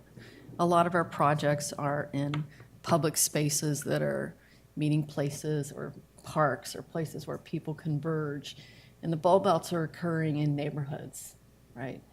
And I think that if we can allow the public to really have their voice in their decisions, you know, even outside of this body, I think that would be really great for the community to kind of create that sense of ownership. So I don't know if that's, you know, we put out a call for entries and then we get 20 applicants and then we winnow it down to 15 and then the public votes on it through an online survey kind of thing. I mean, I could see something like that really giving people a say in the art in Petaluma. Just an idea. I was thinking of templates, thinking about the field in which an artist would work. I imagine that just like when you go to restaurants as a kid and you get to draw in certain things, and maybe there's a school-based component to this too, where it's really just an art thing. It's an art competition. It's an art. It's, you know, everyone throws their hat in, and you know, or maybe it's a neighborhood-based thing, but it's the community generates it first, because I do think there's value in seeing what someone wants to propose and getting buy-in one way or another, not necessarily from this body, but from the neighborhood or the wider community. Yeah, and I don't think that the committee should be shy of choosing a theme too. And it could be the first wave of designs that we get for, I'm going to make up a number, 5, and we select 5 that fit that theme, and then the community, to Anne's point, can vote on where those should be placed. Are they educationally based? So can we put them nearby schools and school crosswalks and things like that? That would be a great way. And then the next phase of the next, call for artists can be on a different theme. And I wouldn't want the committee to shy away from saying this is important to our city and we should tackle this value, or we should try and speak to this theme. So Yeah, I like the idea of community taking ownership over it if it's in their neighborhood. I mean, whether it's like a, wall ball at a school that the kids all paint, get projected and they paint their own things on, or, a yearbook cover that everyone votes on and it like represents a time and a place. And that's what the representation is. Like, I don't know how involved we really need to be in it, except maybe like facilitating how, let them get out there and paint and have I'm sure there's artists on every block who can contribute. And yeah, and the first community survey could be hearing from the city, the people, the public, who, what themes are important to you, which themes should this program try and tackle, and then this body can say, all right, let's take a look at the list and what was important to the community. But I do think the next step, I agree with Christopher, the next step should be getting a site plan. For instance, I know Fifth Street corridor, they're trying to, keep that as its own integrity, the integrity of that whole throughway. D Street, there are a lot of bulbs out plans, and then you can look at the various schools. So, each area could have its own theme according to, what else is located in that site. and the ones by like schools could be done by the students that go there, whether it's an elementary school. Like, I remember painting a wall ball as a kid because some artist came in with a projector and we all got to like do a little doodle and paint it on the wall. So it's like, things like that create memories. I have a couple of suggestions. I'd like to start with, I've noticed some pushback lately about the road diets and all these kind of improvements to bike paths, which is kind of bizarre to me. So I think this is a bit of a PR opportunity to help really do this right for neighborhoods who may be losing parking or may not agree with this. It gives an opportunity to have community buy-in. For me personally, like, I really loved the speed of the Black Lives Matter project. Like, we were very efficient, but I will also add the entire budget cost was like $65,000, and we worked with 16 artists and we got the materials for free. And I do think on this project, we need to talk about sustainability of materials is definitely important, because now we're getting requests to repaint the Black Lives Matter mural. We have to think about how latex affects our environment when it's broken down. There are some things that are bigger picture, and that is for the city, but I'd like to weigh in on that a little bit. And I recently found out that a Petaluma family owns a paint supplier company that's local that does court painting, that's like a longer life painting for sport courts and things like that, and tennis, particularly like tennis courts. And I thought, well, let's look into a local supplier and see if that helps with our costs. I can get their name. I just found out about it at an event. I was talking to a fellow mom at a sports event and found out about that. And I was like, cool, I'll put that in my head somewhere that we can draw from that. I'd like to get like if we are talking about 12 and that potentially 36 or 40 down the road, I think it's going to be like reaching the community. And I started thinking about how we did the community outreach with the QR code to vote or just express what you wanted with Kenilworth Park. And I thought that there might be the ability to create a similar QR code that leads to a survey or a submission process where people could vote. And we can also have those submissions available at the library in an area. So there's two opportunities for people to go and weigh in if they're not electronically savvy. And particularly in the streets where it's taking place and at the schools, I think we should do noticing to those sites so that neighbors can weigh in and submit during that process. But I think making it as community, like, I want to weigh in, of course, but I feel like this is a community one, and that's a priority. I hope that's helpful. But I want to make it super efficient because I could see how this could eat up a tremendous amount of staff time. And I can see, and I appreciate how efficient you are, David. I just think it could blow up where we are the supplier of staffing to more of it than maybe it's, looking at our budget, which is our next discussion. I just want to make sure it's like an equitable process because I think we have committed funds and things and yeah. So that's my part of the discussion, but at the same time, like, yes, yes, yes to all of this.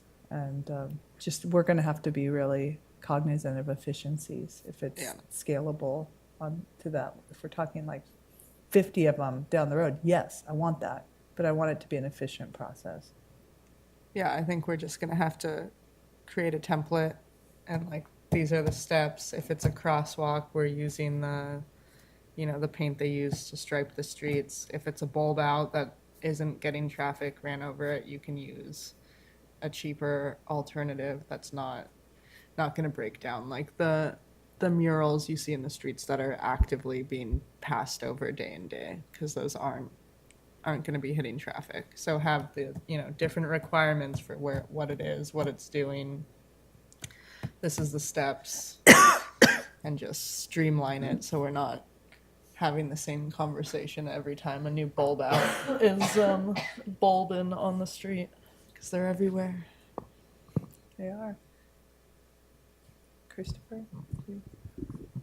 Yeah, I guess when I think about it, I'm trying to imagine all the possibilities for what would be expressed on the pavement of Petaluma, and I can see some really inspired youths coming. I can see some professional artists coming in and just blowing us away. The same way that when Alan Maggs, right, said, this is what Magnificent is going to be on the side of Tomasini's Rex Ace Hardware, that I think we all got a pretty good idea. We were blown away by that. So, yeah, go. We wouldn't have gotten that from school kids, right? We wouldn't have gotten anything like that. But there's a huge range of what we're going to get, and I think we'd be wise to figure out a way of being clear about sort of the level of expectation. And if we aren't clear about that, I think we need to figure out a way of always filtering whatever the production is through a set of professional eyes and hands. So it's not just community members painting on the pavement. And I'm not saying they're not qualified, but if there's always guidance there, if there's always best practice sort of laid out for them, if there's always a plan maybe going into it that people can buy into and follow, I think we'll end up with collectively a much better set of projects. I think that there's certain spaces, like if it is near a school, I think that we should give some freedom to the kids, but you can also be a facilitator, like when we did, because you and I worked together on the mural project at Valley Vista. And it was like we had these things that kids made, but we served as the facilitators to have them paint the form and gave direction, but we gave them the freedom to express their capacity for understanding that form and recreating it. And like as far as like thematic things, like this could go any direction, but a common thing I see on these street paintings is color, like vibrant color, vibrant awareness of space.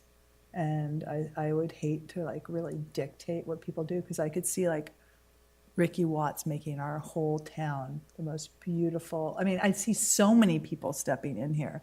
I could see poetry on the streets where you just see words expressed on a line. I see this opportunity for so much that I'm not sure that I would like to give a theme that's beyond like color theory and like, movement or something. I don't know. I'm always open to like what people want to submit, but I think we could create continuity through color palette. We could create continuity in how we approach certain areas versus others, like has already been discussed, and then have offer those places to have facilitators for students. But again, that financing all that is really problematic. Can I ask David to reiterate what your recommendations are, Yeah. and thereby our goals?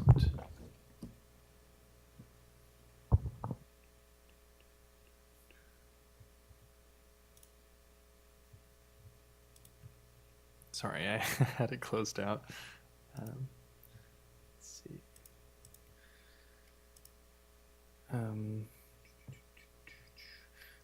It was mostly I've been taking notes through the discussion about how to move forward, but it was essentially to elaborate on what Bjorn had asked us to address about how does this body want to function through these, and how do we establish that template.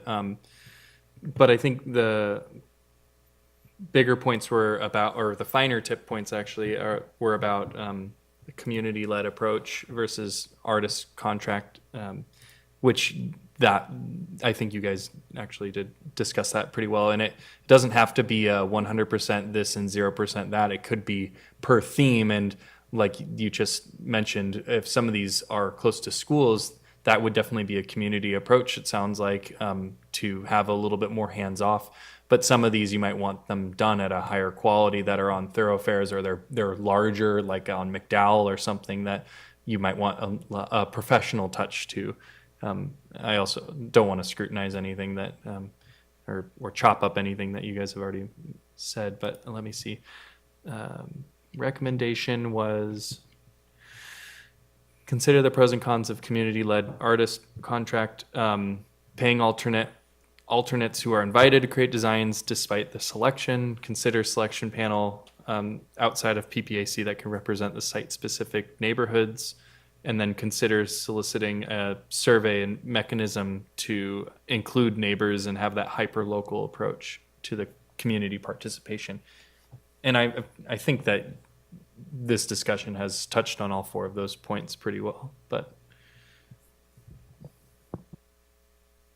And it might not even be something that art committee will have to fund. It sounds like the city, and there's lots of money right now for safe streets and doing the crosswalks. And so it was mentioned in Parks and Rec last night that the city, or that Bike and Ped is securing like a pretty hefty grant to get all this stuff done. So I don't know if that would include materials or maybe even help with artists, but some of the presentations that were given last night were showing those crosswalk calming areas and all that. So there could be other money out there. That's great to hear. I think as we move forward, we're just a little protective of the funds a little bit, but we want to do everything. So it's a hard thing, but I think this is a great opportunity to partner again and kind of spread our creative energy throughout the community. Does anyone else have anything to share for direction for David? Okay. With that, I'll open. did you already open and close public comment? I No, don't I have remember. to do that right now. Okay. Yeah. I think when it's under public hearings and matters for consideration, we do have to do that. Okay, so I invite the public to now come and express their voice. The forum is open and the forum is closed. So thank you for that. So we will close item number 5 and continue on to committee comments. If any committee members have comments or updates about items that you've been working on or community events that you'd like to plug. Or Yeah, and if the two ad hoc subcommittees don't want to chime in, I'm happy to kind of cover those in the project updates. That's the next item. yeah, I believe there was a couple of arts events that are coming up this weekend, but I have to look up the time. I believe Michael Garlington was having a fundraiser for his Burning Man Tower of Babel. So Well, yeah, we can go on to project status updates, or, I'm sorry, committee status updates. Is that what you're saying? Okay. Anyway, I'll get back at the end of the meeting with that. Okay. That And event. it's up to you. We don't have to, parse out the time for Fine Balance and for Woven Stories. If the committee just wants to use this as a time to, as Melissa's mentioning, to talk it's about okay. events. And we do have the Marco Cochran event now, Yeah. that I'll make sure that the committee has that presentation and that QR code and can pass along to your networks, for that event, which is on Sunday Okay, thank you. at 3. Thank you, Evelyn. And I know I don't have any personal updates for my subcommittee reports. I think David has the bulk of the updates for what I serve on. Does anyone else have any? Okay. Okay, then I would like to, move to my next page. Then we will close this item and move on to staff comments. Yeah, and I have a couple updates regarding Fine Balance. We're still working through the permitting a little bit, but we have some exciting fabrication images to share, and I'll put them up on the screen really quick, that I passed along, I think, just yesterday. And let me see. Okay. Yeah, so the first one came in on June 6th, and that is this. So these are leg molds that Brian is creating right now, and I have a couple other images. This one's from June 9th. This is leg number 2. These molds are, sometimes it's hard for me to tell what's going on. It takes a second for my eye to wrap my head around things. But I think actually the third image kind of shows the best. It shows the mold and it shows the leg that comes out. And so anyway, I haven't heard back from Brian about studio visits, but I would love to try and get that on the books for the summer, especially with the incoming 2 new committee members. So that'd be excellent timing. We also received an update for Woven Stories. I just heard from Rudy today. I think I saved those images. And they are in their fabrication process. But the exciting part that is, well, it's not more exciting, but we finally came to we finalized the agreement with the school district to confirm the Kenilworth Junior High site. It was a lot of legal back and forth, but we confirmed it. It'll be a 20-year permanent installation on the campus with a possible 15-year extension before that the license agreement has to be looked at again to be renewed. But I have the woven basket that they are working on, and let's see. So this is the travertine piece that's going to go in the center, and it has this great stratigraphy on here to see those layers. And I think the other one is the calcite piece. The scale looked pretty large. I can't remember how tall this piece of it, but this is going to be the rotating piece that goes on top. That's supposed to catch the sun really great, and is going to be kind of the interactive element of it.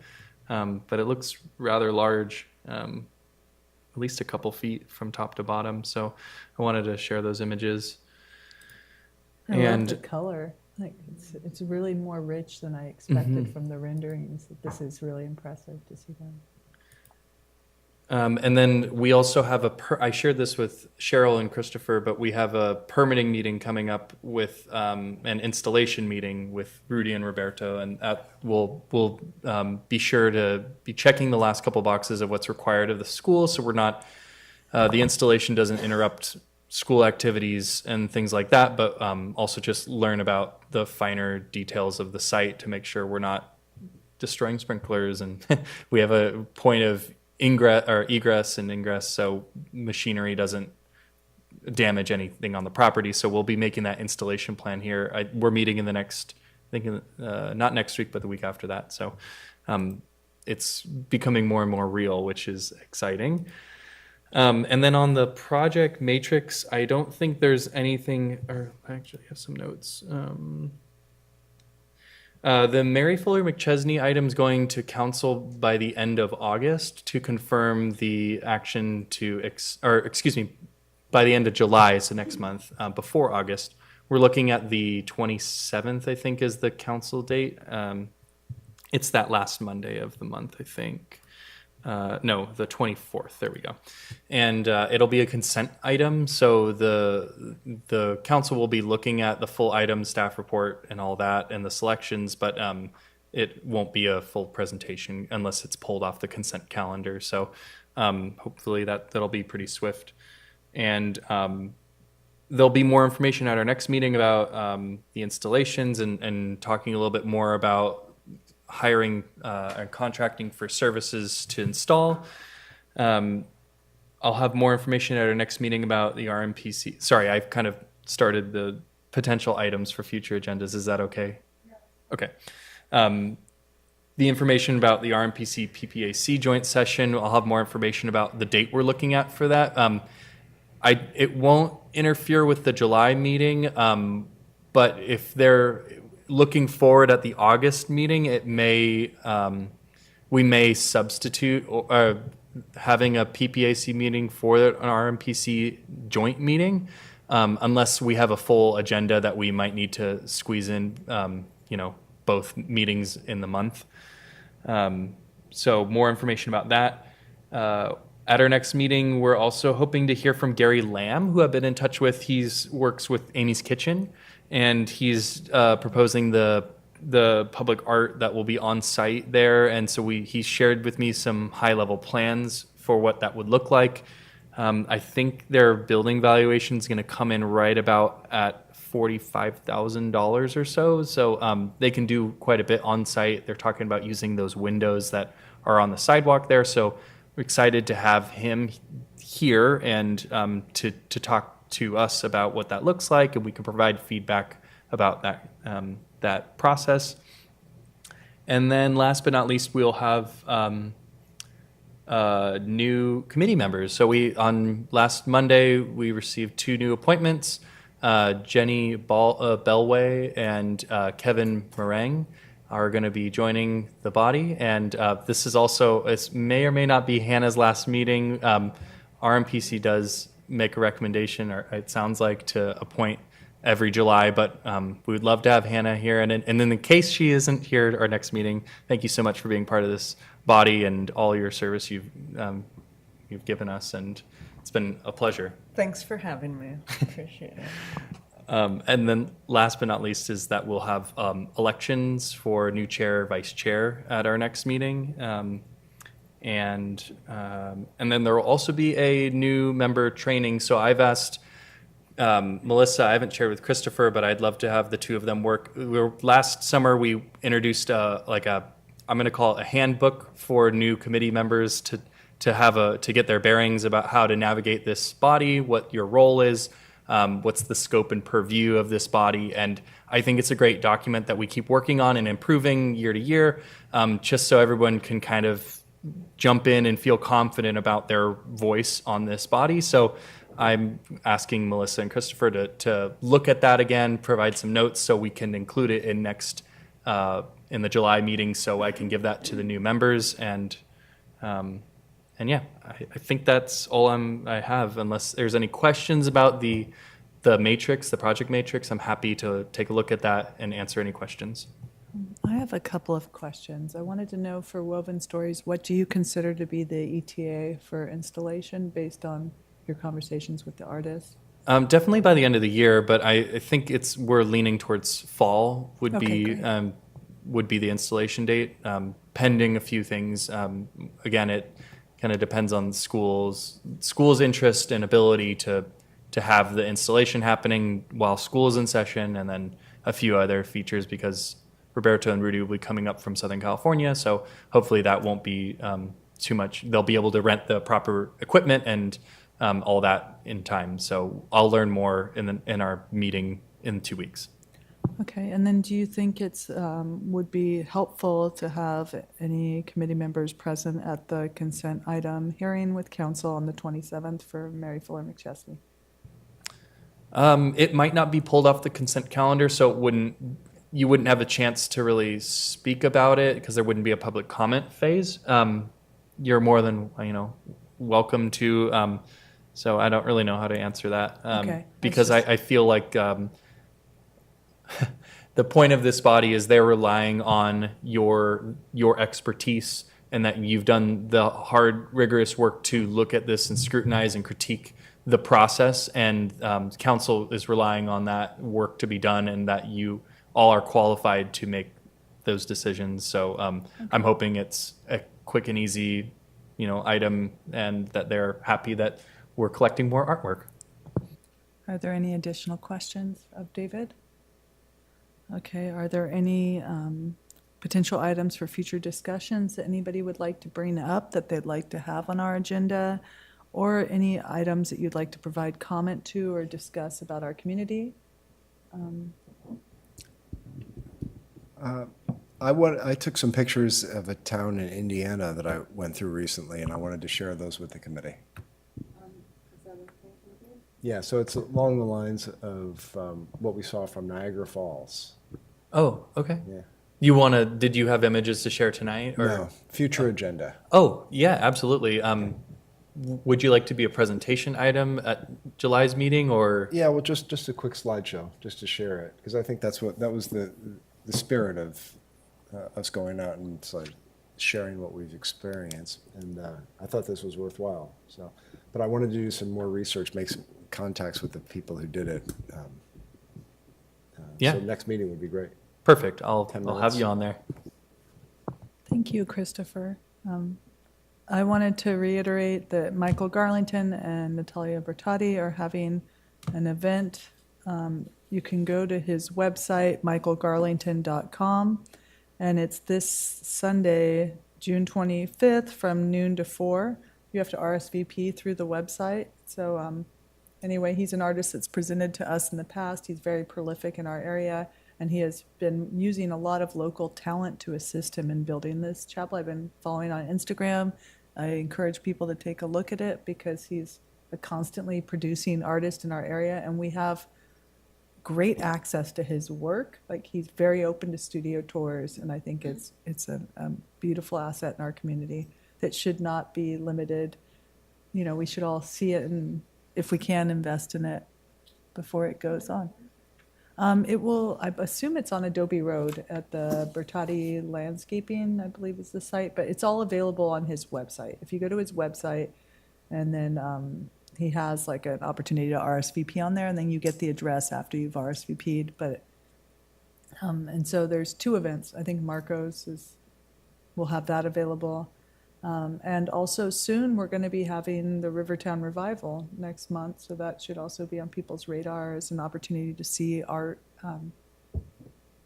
musical art, performance art, all kinds of things.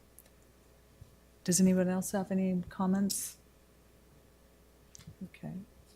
Then I will close. I don't think we need any public comment on this. And so we will now move to adjourn the meeting. And thank you to everyone. And excellent job, Uriel, on your first meeting. And we will miss you so much, Evelyn. You did a wonderful job, and we're grateful to you. And Hannah, you too. I hope this isn't your last meeting, but thank you. Okay, then this meeting is adjourned at 8:30 on the dot. Thank you.